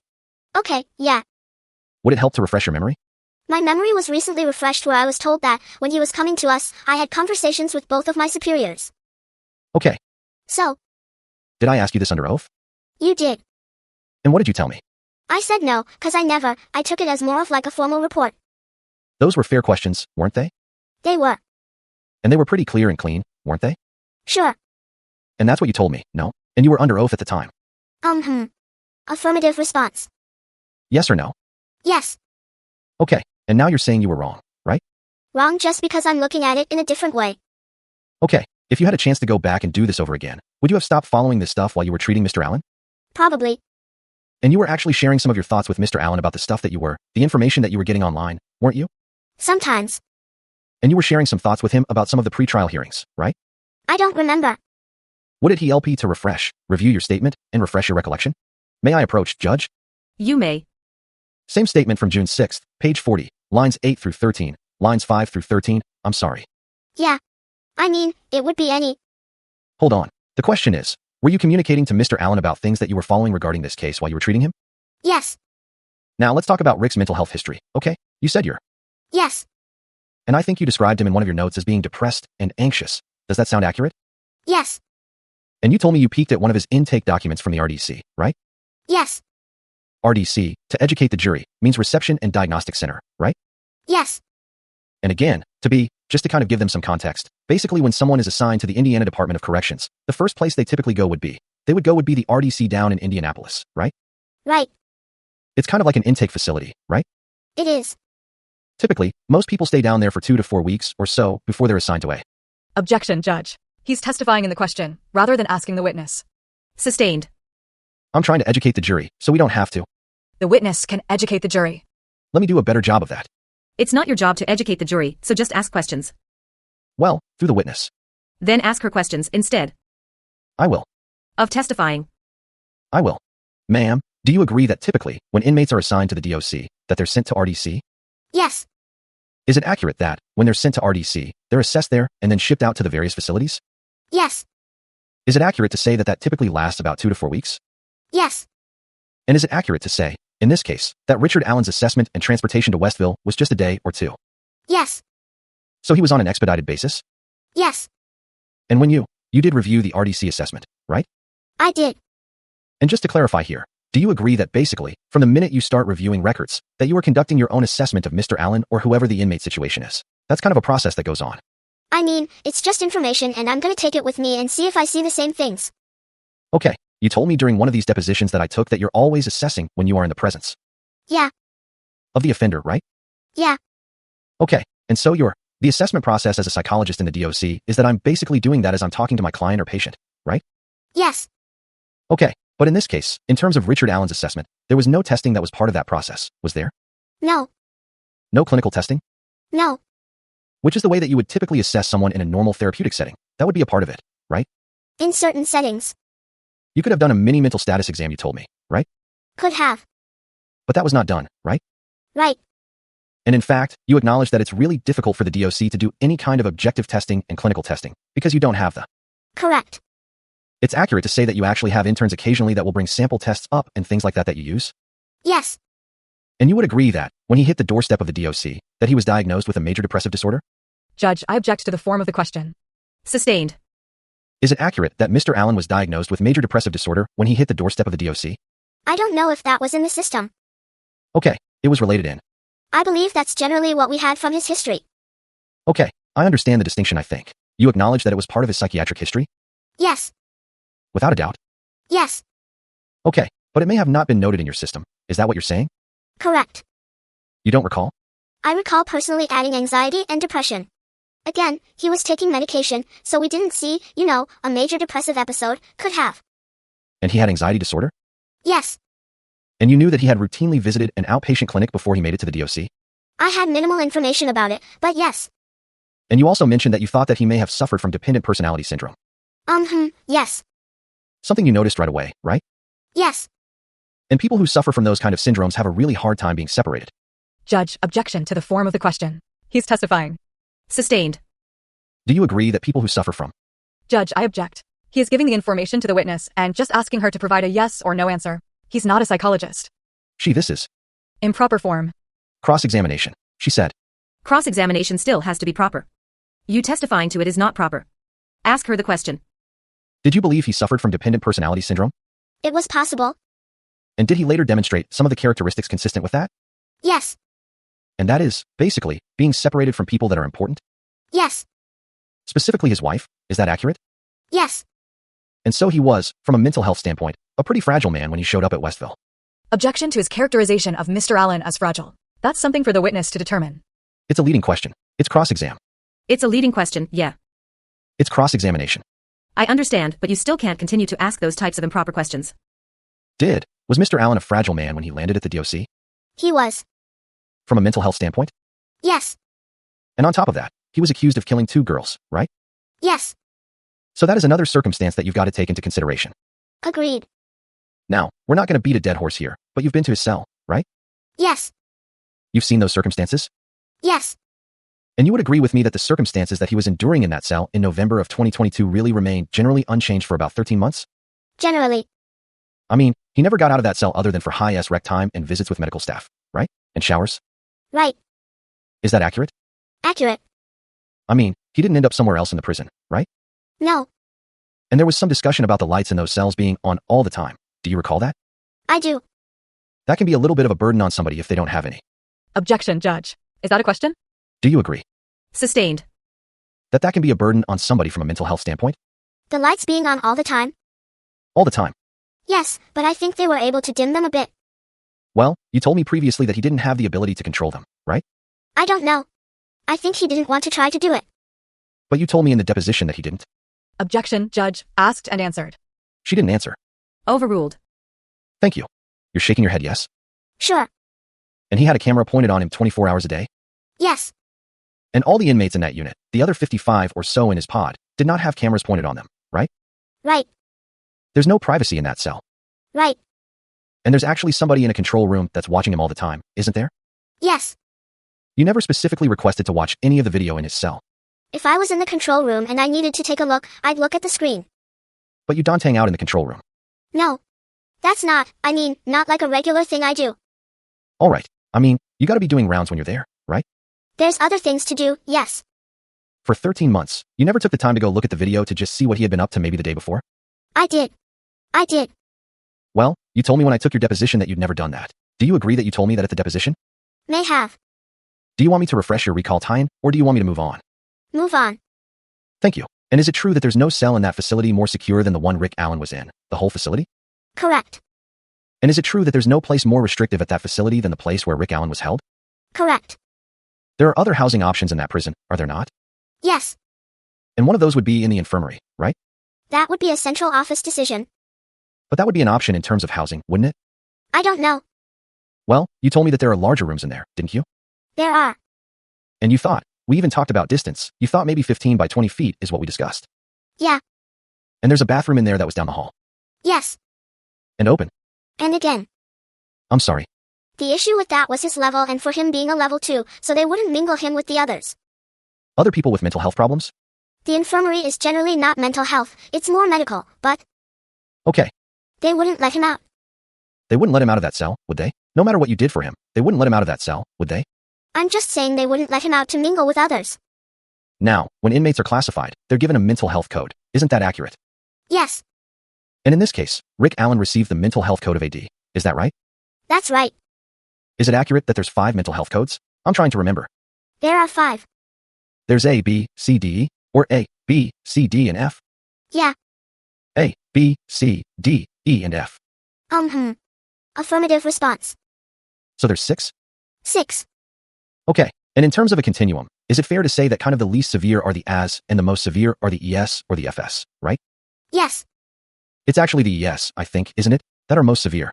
Yes, the ES are the most severe, and then they just made a substance abuse designation, so that's the F. Yeah, the F's kind of out on its own. Yeah. So Rick was a 4 out of 5, basically? He had D, so yeah. So you think he had a pretty serious history of mental illness when he got there, and the code reflected that? Yes. And because he was a D code, the policy said that you're supposed to meet him 1 time a week at the cell door. Is that right? That sound about right? So it depends on, 1 time a week at the cell front. And 1 time a month out of cell. And 1 time a month out of cell.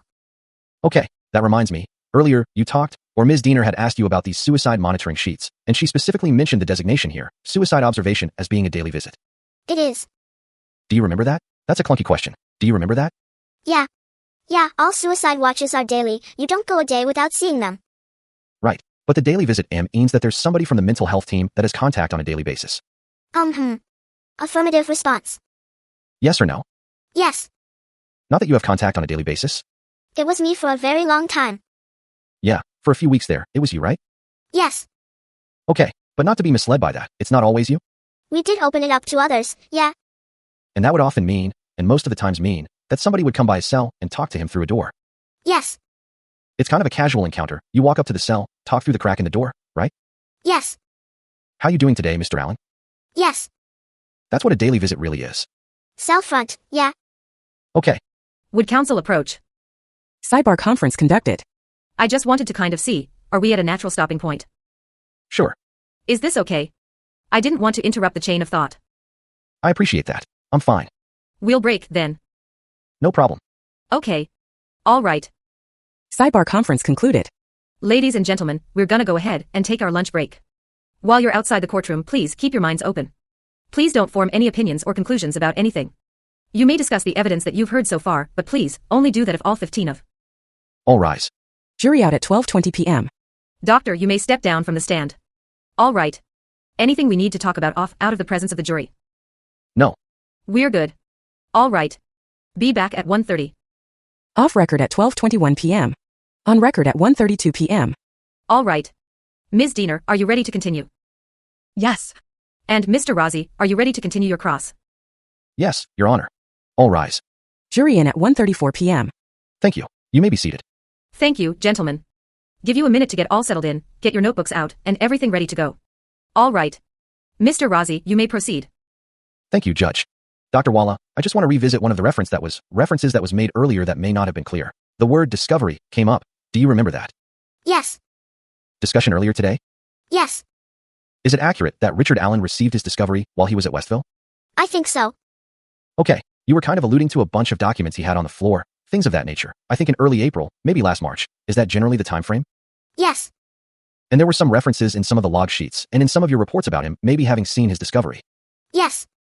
That is the culmination of all of the information that is generated in a criminal case, right? Yes. Police reports, it could be videos theoretically, not in this case, but all of that information about, hey, this is what you're charged with, and this is the fact. These are the facts to support it. Is that what discovery is? Yes. Okay, so we're talking about the same thing, right? I think so. Do you agree that Richard Allen received a large portion of his discovery at one point in late March/early April? That was my understanding. Okay, earlier, we talked about Richard Allen's diagnosis when he arrived. I don't recall the conversation. Okay, fair enough. Are you talking about major depression? Yeah. Do you recall me asking you whether or not you, the DOC representatives, had knowledge of his major depressive disorder when he got to prison? I believe so. Okay, and you were a little unsure earlier. Do you recall that? Yes. I have an intake document in front of me from November 18th, 2022, that appears to be prepared by you. Would that be helpful for you in refreshing your recollection? Sure. May I approach, Judge? You may. Judge, I'm going to approach with my computer, if that's okay. I had spoken with Ms. Walla yesterday. I communicated with both she and the prosecutor about leaving the materials on the computer for her to help refresh, rather than making copies of large masses of information. Okay. I'm familiar with what he's referring to. I have no objection. No objection. Right. Thank you. And Ms. Walla. Okay. Is this an intake document titled, Intake No Medical Services, November 18th, 2022? Yes. And is that a document that you completed? Yes. And if I could just direct your attention to it might be page 3 of that document, I believe. On page 3, is there a reference to current psychiatric diagnosis? Yes. And does it reference on there a diagnosis of major depressive disorder and generalized anxiety disorder? Yes. That's what Mr. Allen reported. And in FACT, it says here, does it not, that he has described symptoms consistent with these disorders? Yes. Okay, thank you. Now, Richard Allen's detention circumstances at the DOC, at Westville specifically, were somewhat unusual, weren't they? Perhaps. Okay, he was very different from the other offenders that you have typically treated while you were working there? I agree. Okay, we talked about him being a safekeeper, right? Yes. And you know that he didn't have any criminal history when he got there. Right. And you know that he had not been convicted of a crime. Right. That is highly unusual in the Westville Correctional Facility, is it not? Objection, Judge. He can ask this witness if it's highly unusual to her, but she can't speak for all of DOC. Sustained. That's my question. Is it highly unusual for you? We've had safekeepers, but it's not a common thing. You mentioned that to me when I took your deposition, right? Yes. You thought maybe you had a couple safekeepers that you remember from the past? Yes. And I think one of them, a couple of those you said were in general population. We did have them at WCU, but they didn't stand out very much unless they went on suicide watch. There was one safekeeper you mentioned to me in particular that was at WCU, right? Yes. And you remember he committed some very heinous crimes? Yes. Objection, Judge. Irrelevant. Well, we're distinguishing Richard Allen's circumstances from this other safekeeper, so I think it has a tendency to prove that Richard Allen's circumstances were unique and the environment that he was dealing with would have been more damaging to him than this other gentleman.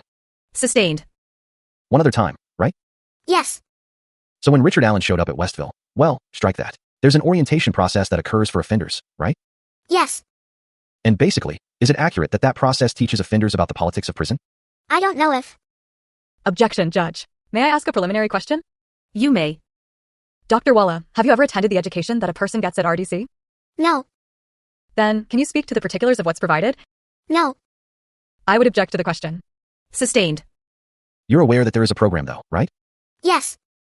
And tell the jury what your belief is about what that program is for. Judge, again, I would object. The purpose of it. Her belief is not relevant. Well, she's entitled to opinion testimony. She's a psychologist at. She'd have to have knowledge and she's testified that she doesn't, so sustained.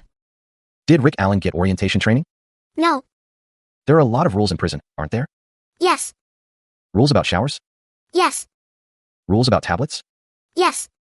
Rules about rec? Rules about food? Yes. Rules about commissary? Yes. And those are things that you deal with as a psychologist with offenders. Right. It's a tough place to navigate, isn't it? For people. Yes. And there's even a monetary system that's different there, isn't there? Yes. Phone calls are different, aren't they? They are. And that even changes from facility to facility sometimes, doesn't it? Yeah. The rules at Westville might be different than the rules at Wabash Valley. Right. And those are all points of stressors for people like Richard Allen who are incarcerated in those places, right? Could be. It was in this case, wasn't it? Yes. You talked about getting him a TV? Yes. When someone is on suicide watch, their cell is generally stripped of all of the basic necessities, right? Other than the mattress and the kimono. Initially. So that makes it difficult to have any kind of amenities, doesn't it? Initially. And it can even limit the rec opportunities that you have, right? If they're a danger to themselves. Right. Because now you're forced to go to rec with one of those kimonos on, right? Right. Somebody referred to it as a Flintstone gown earlier today. Objection, Judge. He's characterizing evidence. We know it's a suicide kimono. That was the testimony of the officer. Overruled. That's what it looks like, right? Yes. And you would acknowledge that that can be a stressful transition for an offender, going from regular clothes to putting one of those on. Yes. It takes time to even learn how to wear one of those so that you're not exposing yourself. Right. He dealt with all those things, didn't he? He did. Now, let's talk about your out-of-cell visits with Mr. Allen. You mentioned earlier that you would have some sessions with him. Frankly, those would be the sessions that would generate some of these notes that Ms. Diener went through with you, right? Yes. Now, those visits take place still in the APOD unit, right? Yes. And is it accurate to say that, essentially, he's pulled out of his cell and walked down to another area where you would meet with him? Yes. Is it accurate that that particular cell or that particular location is also a confined location? In the sense that it has the grate between us? Yes. Yeah. So they walk him down the hall, and there's a gate, basically, right? Yes. They open the gate, right? Yes. They put him inside the gate, close the gate. Is that accurate? Accurate. And you were sitting on the other side of the gate, right? On the other side of the room? Correct. And you talked to him through the gate? Yes. I call it a cage, and you agreed with me. It's a cage. About a 3x3 space, right? Maybe. Maybe not even that big, correct? Correct. Okay, and as a psychologist, would you agree that that is not a therapeutic setting? It's not. It's all we have. It's all you have. But in the course of your practice, a normal therapeutic session would involve a much more comfortable setting, wouldn't it? Yes. And that didn't exist here, did it? No. It's actually a pretty harsh environment, isn't it? It can be. And there are times when he is shackled during those sessions with you. I think they do unshackle him. Do you recall me asking you about that in your deposition? Vaguely. Did you tell me that they might take shackles off him when you meet with him? During transport, he'll have them on, but once he's in the cage, they would take them off. Did you tell me that at all times when you're having these meetings with him, he's shackled? Is that what you told me?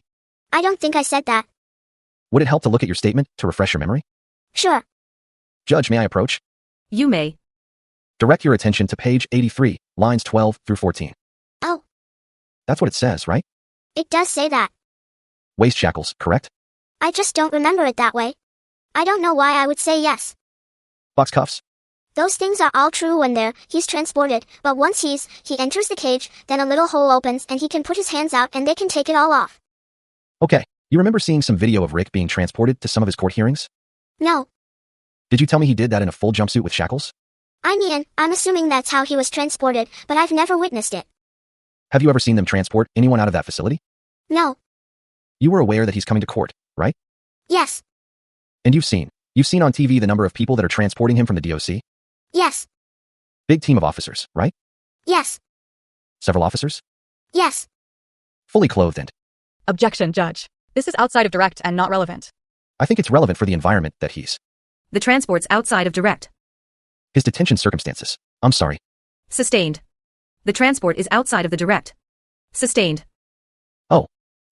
Do Richard Allen's experiences while at the DOC have an impact on your assessment of his overall mental health, the things that are going on around him and with him? Sure. And one of those would be his transports in and out of the prison to various places around the state, like the courtroom, right? Yes. You're aware that he was placed in a van and transported down here? He told me about a van. He actually told you that he didn't want to. Objection, Judge. He's testifying in the question about what Mr. Allen told her. Sustained. You reported in one of your suicide monitoring sheets that he was worried about having to get in a dog cage, didn't you? Yes. And that was not a pleasant experience? Right. Now, Ms. Diener went through a number of these suicide monitoring sheets with you earlier. Do you recall that? Yes. And you've seen these sheets before, haven't you? Of course. And would it be fair to say, if I'm going to ask you some questions about those, that it would be helpful for you to see those sheets to help refresh your recollection as we went through them? Sure. Could I bring my computer up and offer those up to you? Yes, please. May I, Judge? You may. Dr. Walla, let me direct your attention to suicide monitoring sheet dated November 4th of 2022. It should be the first one, and let me know when you're there. Okay, I see it. So is this kind of your communication or your documentation regarding what Rick's circumstances were basically when he got to the prison in November of 2022? Yes. And under the section called Patient Complaint, about 4 lines down, there's a reference there that says, he reported doing okay, but expressed frustration with the companion, another incarcerated individual, asking him questions. You see that? Yes. So these are the inmate companions that were kind of standing guard with him, right? At that time, yes. And he was concerned about those from the beginning? Yes. Second paragraph there at the bottom starts with, Allen reported being on suicide. Do you see that paragraph? Yes. And did you report that he denied having any suicidal ideations? Judge, before she answers us, could we come to the bench for a moment? Sidebar conference conducted. It took me a minute to get to that report. Are you talking about November 4th?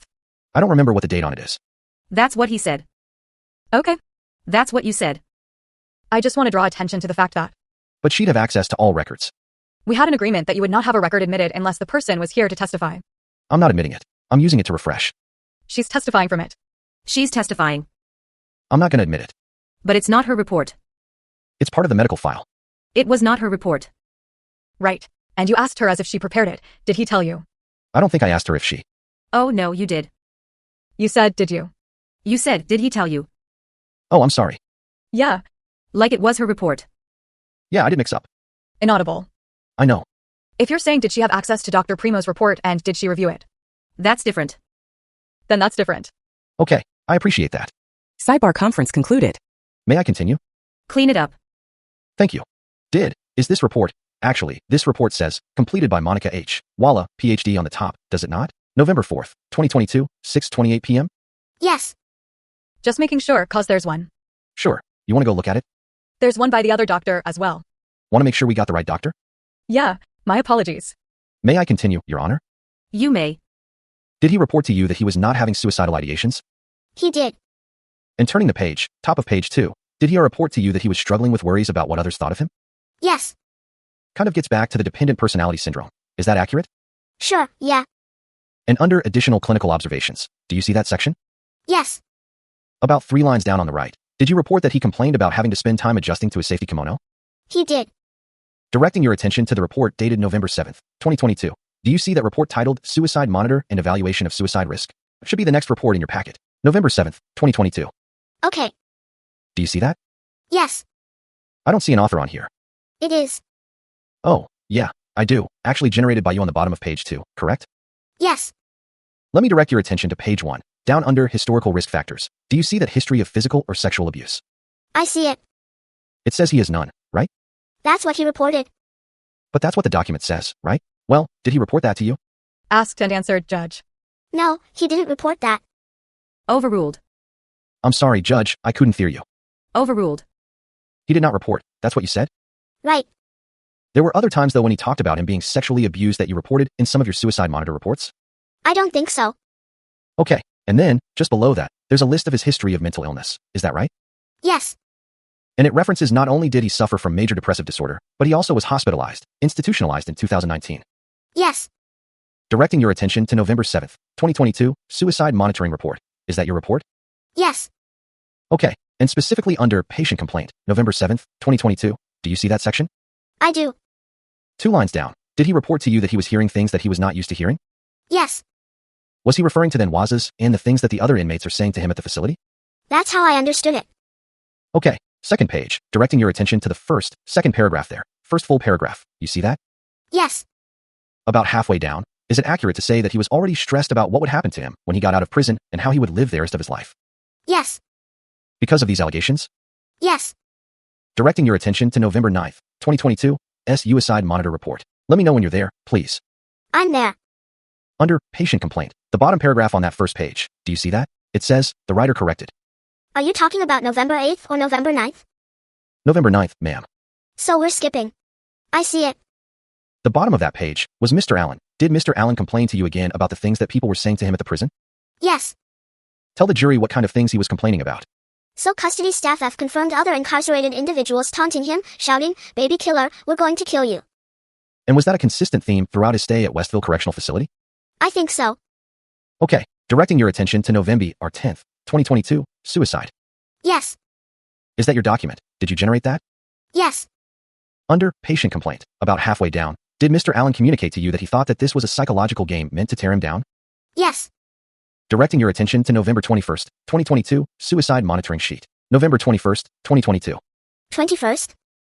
Yes. Okay. For 12 p.m., is that the document you're looking at? Yes. Directing your attention to Patty and Complaint, the section on Patient Complaint. Yes. The bottom of that last 3 or 4 lines there, did Mr. Allen communicate to you that he felt as if he was being treated as if he were already guilty? Yes.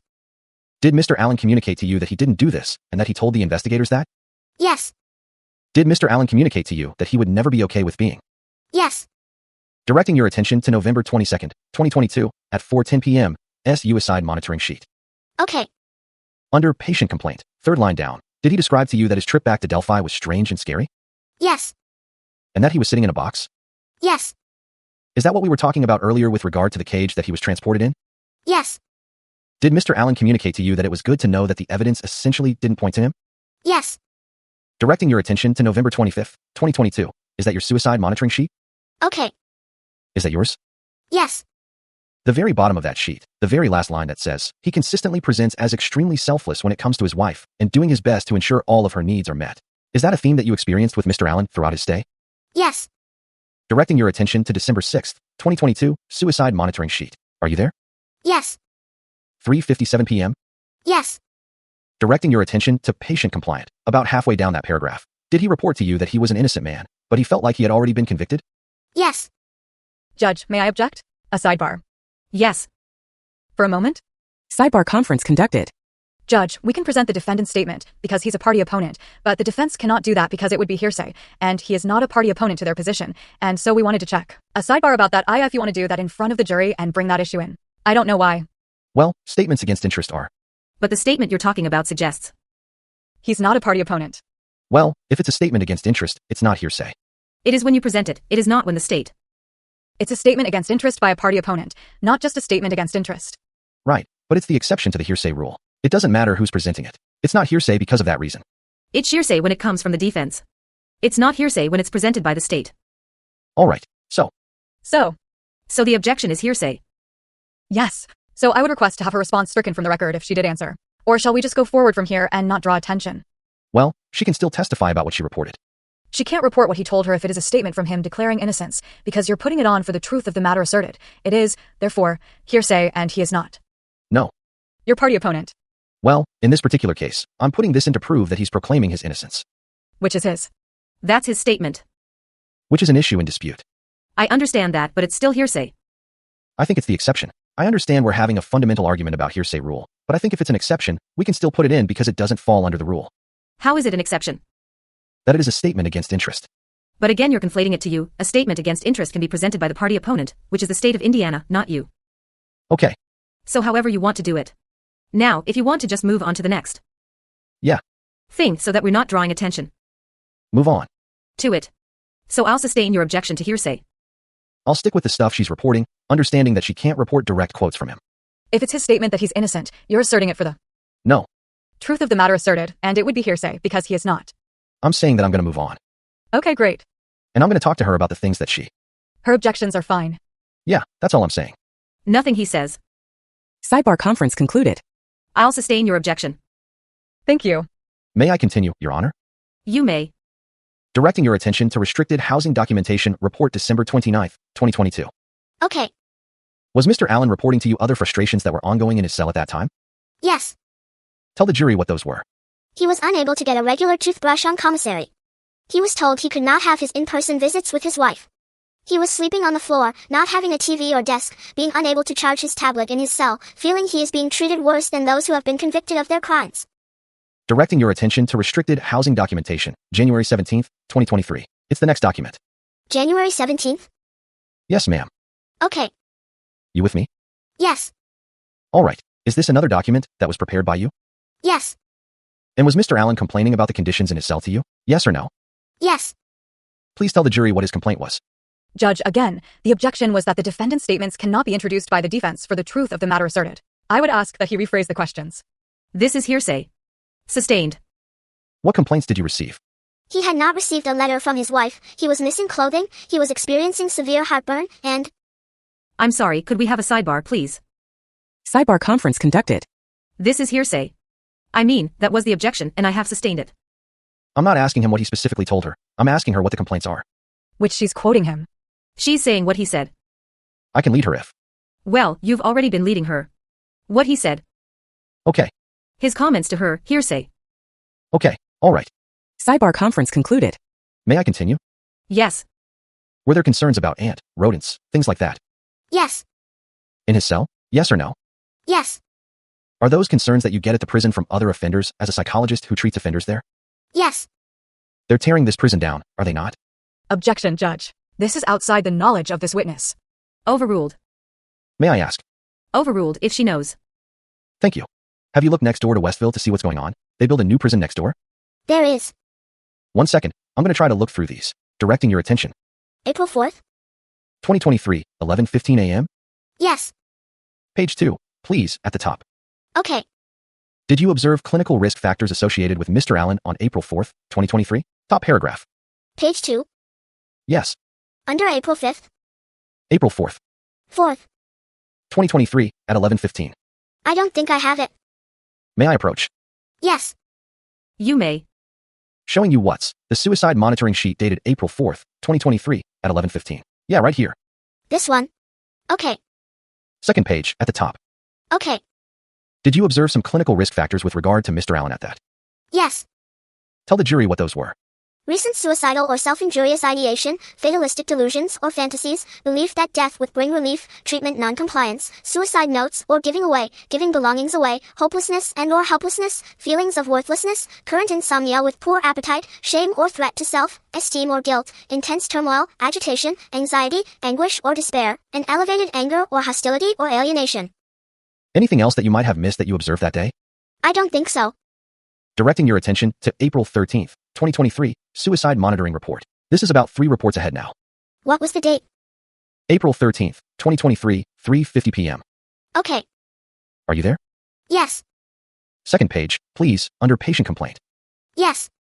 The last 3 sentences there. Did you draw some conclusions about the nature of Mr. Allen's disability at that time on that day? I withdraw that question. Let me make this a little easier. Did you discover that he had a grave disability on that day? Yes. And did that prompt a discussion about the administration of some psychotropic medications? Right, involuntary medications. Basically giving somebody a shot, right? Yes. That they didn't want. Yes. Directing your attention to April 20th of 2023, 12:31 p.m., suicide monitoring report, about 2 reports ahead. Are you there? Not yet. Which one are you on, Mr. Rossi? April 20th, 2023, at 12:31 p.m. April 20th? 2023. Yes. Are you there? Affirmative response. Yes or no? Yes. Page 2. Actually, page 3, at the top under assessment. Do you see that section? On the second page? Page 3. Oh, 3. Yes, I see assessment. Did you report that his cognitive issues had worsened? Yes. Directing your attention to, give me a second here, May 11th, 2023, at 5:27 p.m. There? It's possibly in another file. I'm sorry. It might be in another file. It might be in another. I couldn't understand what you said. May I approach, Judge? Yes. This one ends. May 11th, 2023. Nope. That's April 28th. And that's the end of this one. Oh, yeah, so there's a part 2. Okay. Okay, May 11th. All right. Third page, please, under mental status. Do you see that section? Yes. Did you report that he was preoccupied or he had preoccupations, ruminations, and he was depressed and paranoid? Yes. Directing your attention to May 18th, 2023, at 5:48 p.m., a couple of reports ahead. Are you there? I am. And under, on the second page, can I direct your attention to the second page? Under patient complaint, the second line. Did you report that he received his first or his second injection? Second, yes. All right, let's talk about that. So what is an injection? What are we talking about here? Involuntary medication. Okay, so like I said earlier, it's like when you're giving an inmate a shot essentially they don't want, correct? Yes. And this is the second time that Mr. Allen has been involuntarily medicated on, or about May 18th, 2023, right? Yes. Is it accurate that that's a Haldol shot, is it? It's probably, yes. Okay, or something similar to that. Yes. And is it accurate to say that those Haldol shots essentially are supposed to last for about 30 days, the effects of them? Yes. So this one in May, on May 18th, theoretically would have extended in sometime into June, right? Yeah. Do you recall giving him a Haldol shot in June, as well, extending into July? Judge, I would object. He indicated that she's giving him the shot. I don't think that's accurate. Sustained. The answer could be no. Do you recall him receiving a Haldol injection into June? I don't know. Do you recall there being a series of them associated with him? Yes, but I don't think they were very long. Okay, directing your attention to May 26th, 2023, at 1:38 to 1:28 p.m., suicide monitoring sheet. Okay, May 26th. Yeah, second page, under patient complaint. Did you observe Mr. Allen with 2 black eyes on this occasion? Yes. Did it appear to you that he was self-harming? Yes. So the Haldol shots were not working at that point. Is that an accurate conclusion? I don't know. Could be. I don't know. Okay, by the way, you testified earlier that you don't have anything to do with his medication regimen. I don't. You don't know anything about when he was taking meds and not taking. Unless he... That's what you said. Unless he told me or unless someone reported to me that he was refusing. So as a treating psychologist, it's not important for you to have a background in terms of, or to have knowledge about the medication regimen of your patient. I do know what the regimen is. I thought you just said that you didn't know. Well, in terms of, so what did you just ask me? So my questions is, as a treating psychologist, is it important to have knowledge of your patient's medication regimen? I do think so, yes. Okay, directing your attention to June 5th, 2023, suicide monitoring report. Which date, Mr. Rossi? Which day? June 5th, 2023, at 2:39 p.m. Okay, Second page, please. You see the section titled Patient Complaint. I do. Second to the last line. Did you report that Mr. Allen received another involuntary injection? Yes. On June 5th, 2023, due to self-harming? Yes. Headbanging, right? Yes. 30-day shot like you talked about before? This is different. Okay, well, what's different about it? This is an emergent involuntary injection. It doesn't fall under the other shot, so this is an additional shot to stop him from headbanging. Okay, directing your attention to July 26th, 2023, suicide monitoring sheet. This is about 5 or 6 reports ahead, ma'am. Just trying to help you out there navigating the computer. July 26th, 2023, 1:01 p.m. Okay. Would you, please, turn to page 2. Okay.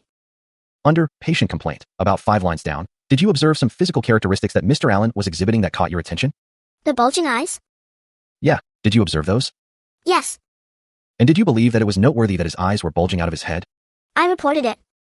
Okay, a physical condition that you reported? Yes. Did you consider that it might have been a product of his depression? Not necessarily. Do you have an explanation, medical explanation for that? I don't. But you thought it was noteworthy? Yes. Directing your attention to August 16th, 2023, at 5:17 p.m., suicide monitoring report. Actually, this looks like a behavioral health suicide observation sheet, to be technical. What's the date? August 16th, 2023. Okay. You with me? Yes. Page 2 of 5. Actually, page 3 of 5 at the bottom. You see the numbered pages there? Yes, Directing your attention to the section titled Additional Clinical Observation. Do you see that? I do. Third line down. Did you make another note that there was a change in his physical characteristics with regard to his eyes? Yeah, that they were no longer protruding out of his head. As they had been for 4 weeks or months now. Okay, bear with me for a second. Directing your attention, let me. May I approach the witness, Your Honor? I'd like to show her the suicide monitoring sheet for November 8th. It might take her a while to find it on there, so I'm just trying to move it along. All right, you may. Just referencing the suicide monitoring report from November 8th, 2022. Okay, This is an old report, obviously, from back. Would this have been in the medical file that you would have had access to? yeah, it would be in the medical records that we can all access. Kind of an intake document, basically? By nursing though. What's that? Nursing. Okay, what's it show Mr. Allen Scheit to be? 5 feet. 5 feet, 5 inches? Oh, yes, 5 feet, 5 inches. And how much did he weigh at entry in November of? 173.8. Alright, you can sit the computer down. Alright, Ms. Walla, there's been a few references earlier about how Mr. Allen met with his attorneys, and then his behavior changed. Do you recall those references? I do. And those references were also tied in with this, his receipt of the discovery we talked about earlier? Yes. You never saw that discovery material, did you? No. And you don't have any idea what was in there, do you? No. You don't have any idea what this man, Mr. Allen, knew about any of that. No. You don't have any idea what we were telling him during those meetings. I don't. Did you know they were videotaped? Yeah. Did you ever watch any of those? No. So any conclusions you're drawing about the impact that his receipt of the discovery may have had on him is just speculation, isn't it? Yes. Any conclusions you're drawing about the impact of his meetings with his attorneys on him, speculation? Yeah. Now, when you would meet with Mr. Allen, you would meet with him in 2 different locations, right? One at the doors at the cell door, Yes. and then your second meeting location would be in the cages that we talked about earlier? Yes. When you met with him at the cell door, did you take notes as you were standing there, or did you go back? Yeah, I still would take notes. Okay, you would do rounds on a daily basis at the prison, right? Not on everyone. Okay, well, on other offenders? If I were doing rounds, yes, I'm taking notes. I actually recall, at one point, there was a huge backlog at Westville with regard to offenders who were waiting on mental health treatments. Yes or no? I'm sure at various points in time that's accurate. While Mr. Allen was there incarcerated. And, in fact, Dr. Martin assisted you in treating Mr. Allen, didn't they? He did. Dr. Martin was a psychiatrist? That's right. They will often administer medication? Yes, Dr. Martin actually came from ISP, the prison up in Michigan City. he did. Those facilities are fairly close to each other geographically. They are. One of the reasons why he was there was to try and reduce the backlog of offenders that were waiting on treatment. Yes. So when you're doing rounds, you don't have a lot of time to sit around. No, not the rounds. Are there days when you would see maybe 40 or 50 offenders in a day? If you're doing rounds, that's possible, but not individuals. But if you're doing the rounds, which is when you would be meeting with him at his door cell. Yeah, So you would have been taking notes, whether you were at the door cell or at the cage. in the cage, and at some point, you would have reduced those to writing. Yes, I'm sorry there. to typing. Typing. Sometimes that would happen shortly after you took the notes, sometimes the next day or 2. Yes, And then, you destroyed those notes, didn't you? yes, And, in fact, we talked about this before, but that also was in violation of one of the APA guidelines, wasn't it? I'm really not sure. Okay, well, we talked about this at a prior hearing, didn't we? Crickets when I asked about it. No one had an answer for me. Okay, but I showed you the guideline, didn't I? You did. And there was a suggestion that if you're involved in circumstances where litigation might be appropriate, that you should retain those kind of records, right? If you say so. Judge, may I ask a preliminary question before we go down this road? You may. Dr. Walla, do you recall the hearing that Mr. Razi is referencing? Yes, And he showed you a document that had been marked as APA. yes, Best practices, is that correct? yes. And when he asked you questions about that document, were you permitted to read the entire document? I don't think I read the whole thing. It was a lot of pages, was it not? Right. And when Mr. Razi asked you those questions, did he come up and show you a highlighted portion and then ask you about that highlighted portion? Judge, this sounds to me like a cross-examination or... I'm trying to show that SHE didn't have sufficient knowledge of the document when she was answering the questions. Okay. So what is the objection? That Mr. Razi is asking her to make to provide a response based on the complete import of the document, rather than just the portions he showed her to read. Sustained. May I approach? Or let me ask, I'm sorry, may I ask another question? Yes. Did you tell me that did you acknowledge that the best T practices were to keep those notes? If that's what your documentation said, then yes. Do you want me to come up there and refresh your recollection? You can. May I approach? You may. This is your testimony at a court hearing on July 31st, 2024, is that right? Yes. And you've had the chance to look at all this. Well, maybe not this. Cause, in fairness, you might not have had this, right? But you had a chance to look at the policy when you left, right? I inquired about it. Okay, Volume 1, page 96, directing your attention to lines 18 through 25, and then, on the next page, through line 5. Just take a look at that, if you would, please, and let me know when you've read it. Okay. So just cut to the chase. Best practice is to keep those notes. Okay. So, I said okay. that's the best evidence of what, in this case, Richard Allen actually said to you. We don't have that, right? No.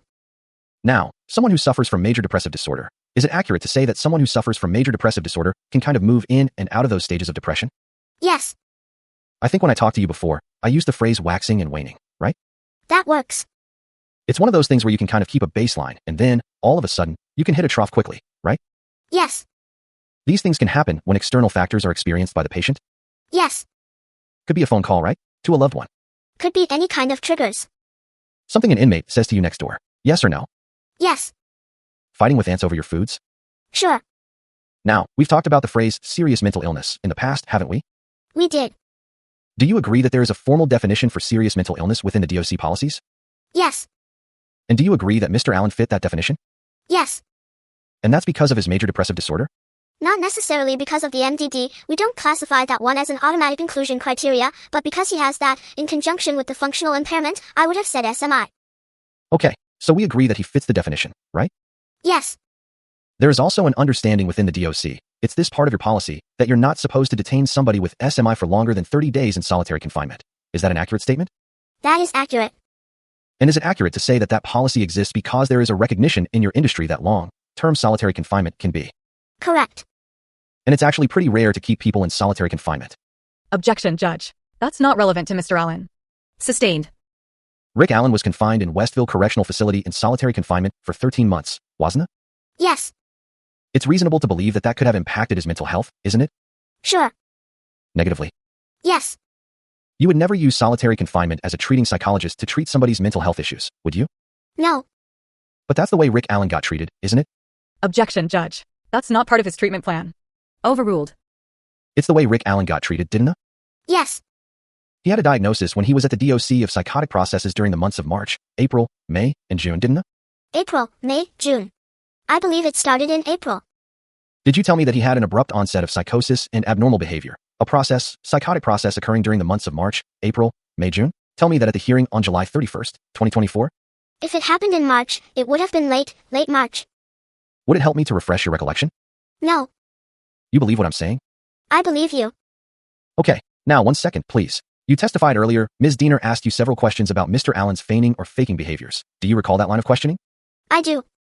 And did you? Is it accurate that in some of your suicide monitoring reports, you were questioning the genuineness or authenticity of those behaviors back at the time you made the reports? Yes. Did you tell me in your statement on May 8th, 2024, right back there at that table, that you were now questioning whether or not that was true? The feigning? Yes. Yeah. You told me you were unsure now, right? When I talked to you on May 8th. Yeah. So the beauty of hindsight that caused you to think differently about that. Yes. I have nothing further. Ms. Diener. Dr. Walla, there was some discussion with Mr. Razi about your services versus those of Dr. Martin's. Are you two separate kinds of providers? Yes. And so could you explain for the jury the difference? Dr. Martin prescribes the psychotropic medications and I provide therapeutic services. So to further explain that, you cannot prescribe medication, is that correct? That is correct. And Dr. Martin is an MD and psychiatrist, is that correct? Correct. So when there was a reference to Dr. Martin coming into WCU to address a backlog for mental health services, is that relevant to or related to the services you were providing? No. Let's talk about the best practices for APA and your practices at DOC. What procedure did you follow with regard to using handwritten notes to prepare your records on Mr. Allen? I take a sheet of paper when I went to go meet with him, tacky my notes. And then, what would you do with your handwritten document? Shred it. Now, there was discussion about rounds and you distinguished it from sessions. So when you were meeting with Mr. Allen, was this rounds? No. I mean, if I do cell front, I suppose it can count as a round, but I was genuinely going to see him, and if he didn't want to come out, I'd still kind of talk to him at the cell front for a little bit. Now, on average, when you had him come to the cubicle for a confidential conversation, correct? Those are confidential? Yes. How long would you spend with him on average? Could be 15, 30, even an hour. There was not a limit, was there? I didn't give him a limit. And so those were not rounds? No. Do you have any reason to believe that your information in your notes was incorrectly entered into the electronic record for Mr. Allen? No. Was it always your practice to shred your paper notes after entering them into the medical record? Yes. Is the medical electronic record secure? Yes. Would your paper notes be secure? No. And so with regard to Mr. Allen, was there an increased concern that your paper notes be properly disposed of? Yes. And so would that be the reason that your procedure deviated from what might be quoted from the APA? Yes. Did you take your responsibility to accurately document your conversations with Mr. Allen in your electronic record? I did. And there was discussion about your conversation with I don't know if you said colleagues or supervisors before you took on Mr. Allen as a responsibility. Is that correct? That's correct. And so we're talking back in November of 2022? The day he was due to arrive, I spoke with my supervisors about his arrival and what the plan would be. And can you tell us who those were? Dr. Carries and Dr. Verdon. Can you spell the last names for those doctors? Verdon, Viardon, Carries, KRS. And so for what facility or company did Dr. Carries and Dr. Viardon work? Centurion. And could you summarize the nature of that conversation with regard to you taking on Mr. Allen? I don't remember the details, I just know that he was coming and I believe they may have known he was arriving on suicide watch, so we may have talked about that a little bit, but I don't remember anything extensive. Did you disclose that you were interested in true crime or even that you had followed? They were aware. Okay, and when you say you followed true crime, was it only the Delphi case? No. Being this case here. Right. So you were a fan of true crime? Yes. Was that topic covered with your supervisors? Yes. And so you would have had a conversation about whether that particular interest of yours or hobby would have an impact on taking Mr. Allen as a client. Objection. Leading. Sustained. I'll rephrase, Judge. Okay. Did your supervisors have concern about your true crime interest with regard to Mr. Allen? They did not express any concerns.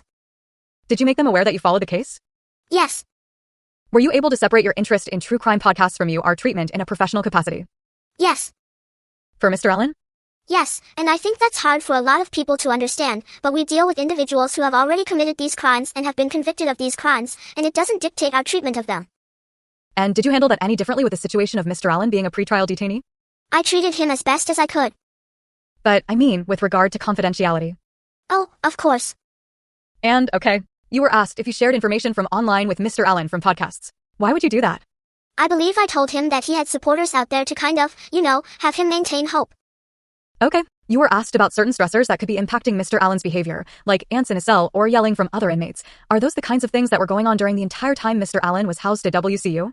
It seemed to be more prominent when he first got there and was adjusting. And so are we talking December? November? November, December, January. Okay, and so after that initial period, had things calmed down in the time period of January, February, March? I mean, I'm sure there were things he still wanted, but maybe he was more focused on getting the visits and stuff. So when you related his significant change in the beginning of April to attorney visits and discovery, were there any other changes it could be attributed to? Not that I know of. Now, in reviewing the information that came as historical data about Mr. Allen's prior mental health history, there were certain things that were provided, like no indication of sexual abuse. Is that correct? So when we would ask him those questions, he would say no. Okay, and asking questions about history of alcohol use. Is that correct? Right. So then later, when Mr. Allen shares with you that he had been an alcoholic twice since 2011, that would be different, correct? Yes. And when he confessed, made the confession about his crime to you and he made reference to being a sex addict, that would be different, correct? Yes. Have you experienced in your profession where people underreport things that are considered unfavorable, such as this? I'd object to relevance to what she's experienced with. Overruled. Thank you. You're allowed to answer. Do people underreport in areas where it's unfavorable? They do. No other questions. Mr. Rozzi. Do you know if Rick Allen was underreporting his sexual history? I don't know. Do you know if he was underreporting his history of alcohol use? I don't know. Did you see anything in that intake sheet I showed you earlier that had any reference to either one of those things? No. It might have been that he was telling you things that were not true, right? Possibly. So you testified a minute ago that you were able to separate your personal, I lost the word, your personal interest from your professional interests, correct? Yes. But you went to work one day and started searching information in the database that had something to do with this case, didn't you? Objection, Judge. It was not about this case. Well, it was related to this. Overruled. Wasn't it? You can answer. It was directly related to this case, wasn't it? Somewhat, yes. And you were doing that for personal reasons, yes or no? I mean, we had discussions amongst ourselves about that case, because he was coming into our system, so. But for personal reasons? Someone was gonna get him, so we were talking about him. Okay, were you doing it for personal reasons? I mean, there's always that interest. Ms. Diener asked you about these sessions at the door or these sessions with Mr. Allen and how long they lasted. Do you recall that just a few minutes ago? Yeah. You said sometimes 15 minutes, 30 minutes, maybe even an hour. So at cell front, I thought she meant just in general sessions in the cage. Right, in the cage. Yes. They can last 15 to an hour. So your observations of him during those times would be the best evidence. Strike that. So your observations of him would be indicative of what? Yes. It's kind of a clunky question, but you're watching and you're making an assessment? Yes. And as to whether or not he was feigning or faking behaviors, we've already established that you now have second thoughts about that, right? I mean, I'm on the fence with it. Okay, there is a way to objectively test people to help assist in making those determinations, isn't there? We don't have those materials. There's a way to do that, right? There is a way. All right, at the DOC, you don't have the Materi ALS to do it. You just said that, right? Right. So logically, you didn't do it. Correct. Correct? Correct. So you might defer to somebody who had the opportunity to do that? Yes? No? I don't know. Okay, now, you said that one of the reasons why you destroyed your work. Yes. Rick Allen had a video of his cell the whole time he was there, didn't he? Camera? Yes. He didn't have any privacy in that regard, did he? No. And when they MOV'd him out of the cell, they put a camcorder on him, right? Yes. He didn't have any privacy in that regard, right? Right. They posted inmates at his door when he was there, right? Yes. So he didn't have any privacy in that regard. Right. And they posted guards at his door when he was there. No privacy in that regard, right? Right. You talked to your staff members about your interest in this case at one point. You've testified about that a minute ago, didn't you? So when we get certain cases that come into our system and they come to RDC, we have a call to determine where these people are going to be going. Did you talk to staff members about your personal interest in the case? This case was not brought upon that call. Okay. Did you ever tell anybody that you worked for, Centurion, or the DOC administration, that you went to the crime scene in this case? Objection, Judge. I'd ask him to clarify what he means by crime scene, because there are multiple interpretations. Did you go visit the Monon High Bridge? I went to the bridge. You went out of your way on a trip to Indianapolis, didn't you? It was on the way. You turned off 65, and you drove over here to check it out? I did. I don't have anything further. Does anybody on the jury have any questions for Dr. Walla? All right. If counsel would approach, please. Sidebar conference conducted. Okay. Could the diagnosis of brief psychotic disorder reappear after returning to normal? I'm good with that. I'm sorry. No, that's okay. Is it expected or normal for brief psychotic disorder to occur repetitively? It's okay. Same thing. Yeah. Did it reoccur and is it normal? Yeah. Okay. When a patient is in a psychotic episode that... Oh. I'd object to that one, because I don't know that this is the witness to ask. Can you read the last part of it again for me? Would his confessions be considered information that was more truthful due to the status of his mental health condition? That's inaudible. I'm okay not asking it. Okay, so no. Not asking it. MS Diener, yeah? Did Richard Allen know the processes around the 3 versus 4 meals and the consequences if he refused more than 3 meals? I'm okay with it. Did he understand? Well, it's kind of speculation. Yeah. I guess. Would he know? Would he know? Yeah. I think they might have discussed it. She already said did it go. They might have talked about it. They may have talked about it, I don't know that they did, but I guess do you want me to ask if you know, would she know? I don't care. I'm okay with it. Okay. But not that part. Okay. What is the relevance to the grave disability that indicates the use of the involuntary injection? Yeah, I'm okay with that. If you know, did Mr. Allen come to Westville on medications, or were any started while at Westville? It's a good question if she knows the answer to that. And then, were medications changed? Yeah, that's fine. Do you screen for delirium as part of your medical status exam? And if noted, how would it be treated? He was not noted for delirium, so I don't think that's a relevant question. His diagnosis didn't show delirium, it's just a category. I mean, it's just a medical question to a psychologist, Your Honor. But she's a psychologist, not a medical doctor, so I don't know. The question is, do you screen for delirium as part of your mental status exam? She can answer that, yeah. The answer's gonna be no. But not the last part. Not the other part, because I don't think she's.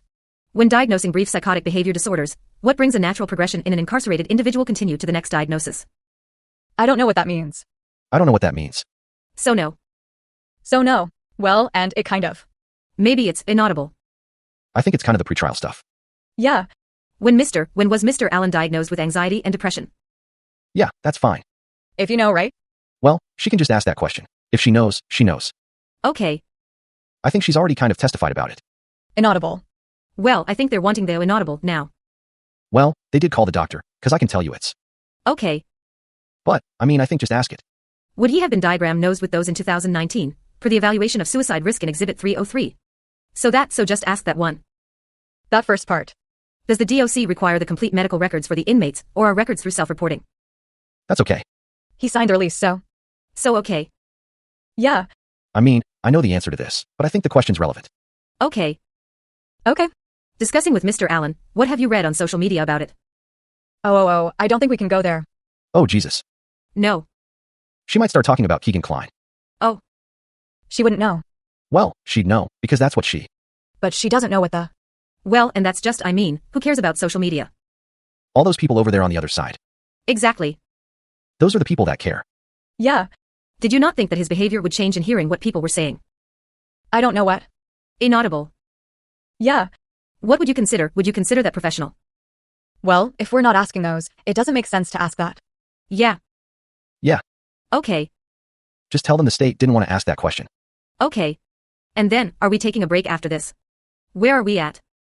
Yeah, then. Yeah, I think we should. Monica Walla. We're switching witnesses to. 2 hours of video or audio. Well, I didn't know if he was going to do a short witness or a long witness. I think he was kind of talking about maybe squeezing a short witness in and doing Harshman tomorrow. Okay. All right. So we. And I think we kind of acknowledged that that'd be okay. Yeah. So do you. Yeah. Want to just press through and do the short witness? Should we do a bathroom break? Well, let me ask. We could take a quick break, maybe do a 10-minute break or so. Okay. Sidebar conference concluded. Okay. Dr. Walla, would the diagnosis of brief psychotic disorder reappear after returning to normal? I suppose it can. Okay. Any follow-up, Ms. Diener? No. Monica Walla. Mr. Razi? No. It is expected or normal for brief psychotic disorder to occur repetitively. I'd say no. Ms. Diener? No questions. Mr. Razi? Monica Walla? If somebody has major depressive disorder, can they be one of those scenarios or circumstances where that can where brief psychotic disorder can So for major depressive disorder. happen again and again? Yeah. For major depressive disorder with psychotic features, those psychotic features can. Can happen again? Yeah. Okay, nothing further. Monica Walla. Would Richard Allen know the processes around the 3 versus 4 meal refusal and the consequences if he refused more than 3 meals? I think we talked about it. I remember talking to him about it, trying to. Monica Walla explained it to him. Ms. Diener? No questions. Mr. Razi? Monica Walla? Is it accurate that one of the reasons why offenders like Mr. Allen go on hunger strikes is because it's one of the only things that they can control? Yes, but it's not just, I wouldn't say just for simple control, but usually there's, well, I'm not gonna eat until you give me a TV, or. Which is control, right? They want leverage. Right. But that's one of the aspects of being in solitary confinement, is that you don't have control over anything, and so tiny, little things like that matter, right? Yeah. And regardless, if somebody goes on a hunger strike and they're not eating, it's not good for their health, right? Right. Regardless of if it's their choice or not. Yes. I have nothing further. Monica Walla. What is the relevance to a grave disability that indicates the use of involuntary injection? Monica Walla. Do we have that form? It's one of the prongs for getting prescribed the involuntary medications. Okay. Oh, I'm sorry. No. I think Miss Diener may have it. Ms. Diener, any follow-up? Monica Walla. Are you indicating that grave disability could be one of many factors that would result in an involuntary medication injection? Yes. Are there others? Yes. And did Richard Allen receive an involuntary medication injection for one of those other reasons? For the other reasons. Okay. Do you remember what it is? Harm to self. There are 3 things, I believe: harm to property, and being unable to take care of himself and his ADLs, activities of daily living. Thank you. Mr. Razi. Monica Walla. And that happened more than once. Monica Walla. Once you do the hearing the first time and he gets his first shot, then he's on a regiment. So it'd be now, a month later, he's getting a shot until the psychiatrist decides to discontinue it. And in this case, it happened multiple times? Yeah, maybe 2 to 3 times, and then he had those emergent ones in between. Nothing. I have nothing further. Okay. Monica Walla. If you know, did Mr. Allen come to Westville on medications, or were any started while at Westville? He came to Westville on medication. And I believe they were tweaked while he was with us. Ms. Diener. Monica Walla. Do you recall specifically what medication for mental health he arrived prescribed? I believe it was Prozac. And when you say tweaked, was it changed from Prozac, or what does tweaked mean? I want to say. Monica Walla. Ask a preliminary question, may I? Well, to what? Well, my objection is she doesn't have any first-hand knowledge. She's already testified that she doesn't know. She wasn't keeping track of his medication. Well, and that was the if you know. I asked her, if you know. Okay. Did he come to Westville on medications? And so if she doesn't know, I would hope that she would tell me she doesn't know. Well, she testified to that earlier. I said I don't necessarily know if someone's non-compliant with medication, because I don't. They can tell me one thing, but I would have to go to their chart and actually see if the nurse signed out that they actually took the medication, but... Anything further? I just want to know what she meant by tweaked. Yeah. So I think the dosage was changed. For Prozac? Yes. Okay, no other questions. Okay. Mr. Razi. Monica Walla. Did they offer Prozac in prison, or is it some other generic form? They call it Prozac, so But do you know what it is? I don't know if that is the generic form for the Because that's a generic term for that drug, right? Prozac and, now I can't think of it. Yeah. Thank you, doctor. There's the generic and the name brand. They use them interchangeably. Anything else, Mr. Razi? No, ma'am. Monica Walla. Do you screen for delirium as part of your mental status exam? No, not until something comes up where it would be needed. Ms. Diener. Monica Walla. Was there any reason to think Mr. Allen needed to be evaluated or assessed for delirium? I don't think so. No other questions. Mr. Razi. Monica Walla. Objective testing would be helpful to determine that, right? Monica Walla. Objective testing? Like we talked. Testing would always be helpful, yes. Okay, thank you. Monica Walla. When was Mr. Allen diagnosed with anxiety and depression? My understanding is from the community. Ms. Diener. No other questions. Mr. Razi. Monica Walla. Do you recall seeing references in the intake forms that he'd been dealing with it most of his life?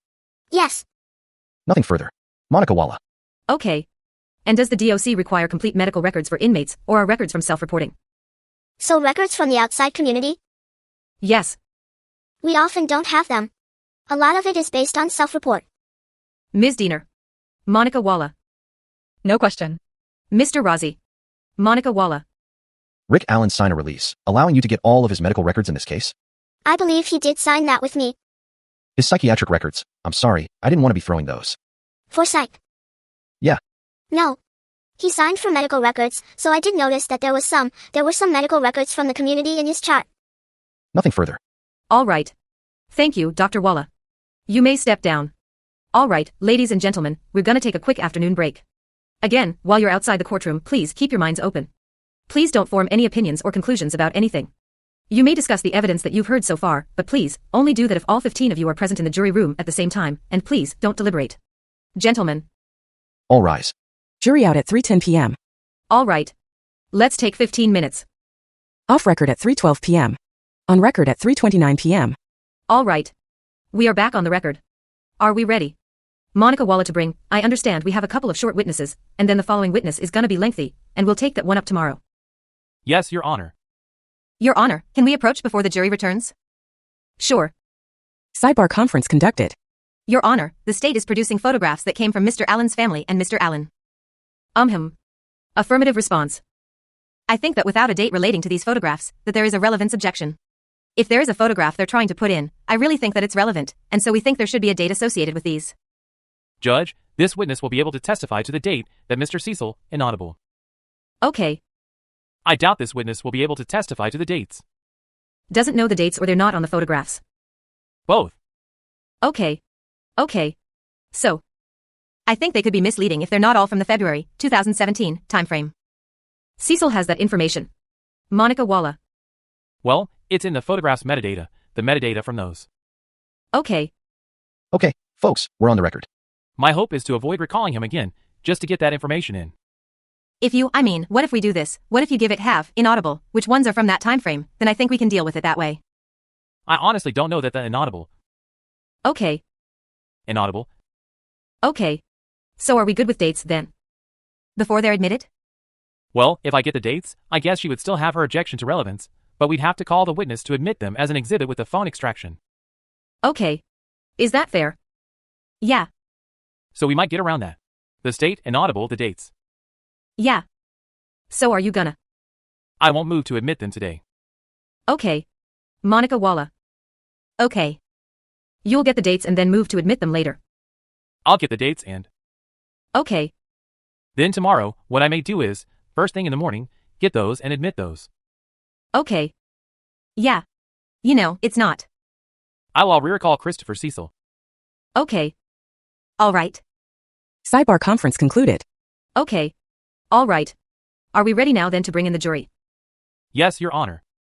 Ms. Auger. Mr. Razi. Yes. All rise. Jury in at 3:33 p.m. Thank you. You may be seated. Thank you, gentlemen. Mr. McClelland, you may call your next witness. Thank you, Judge.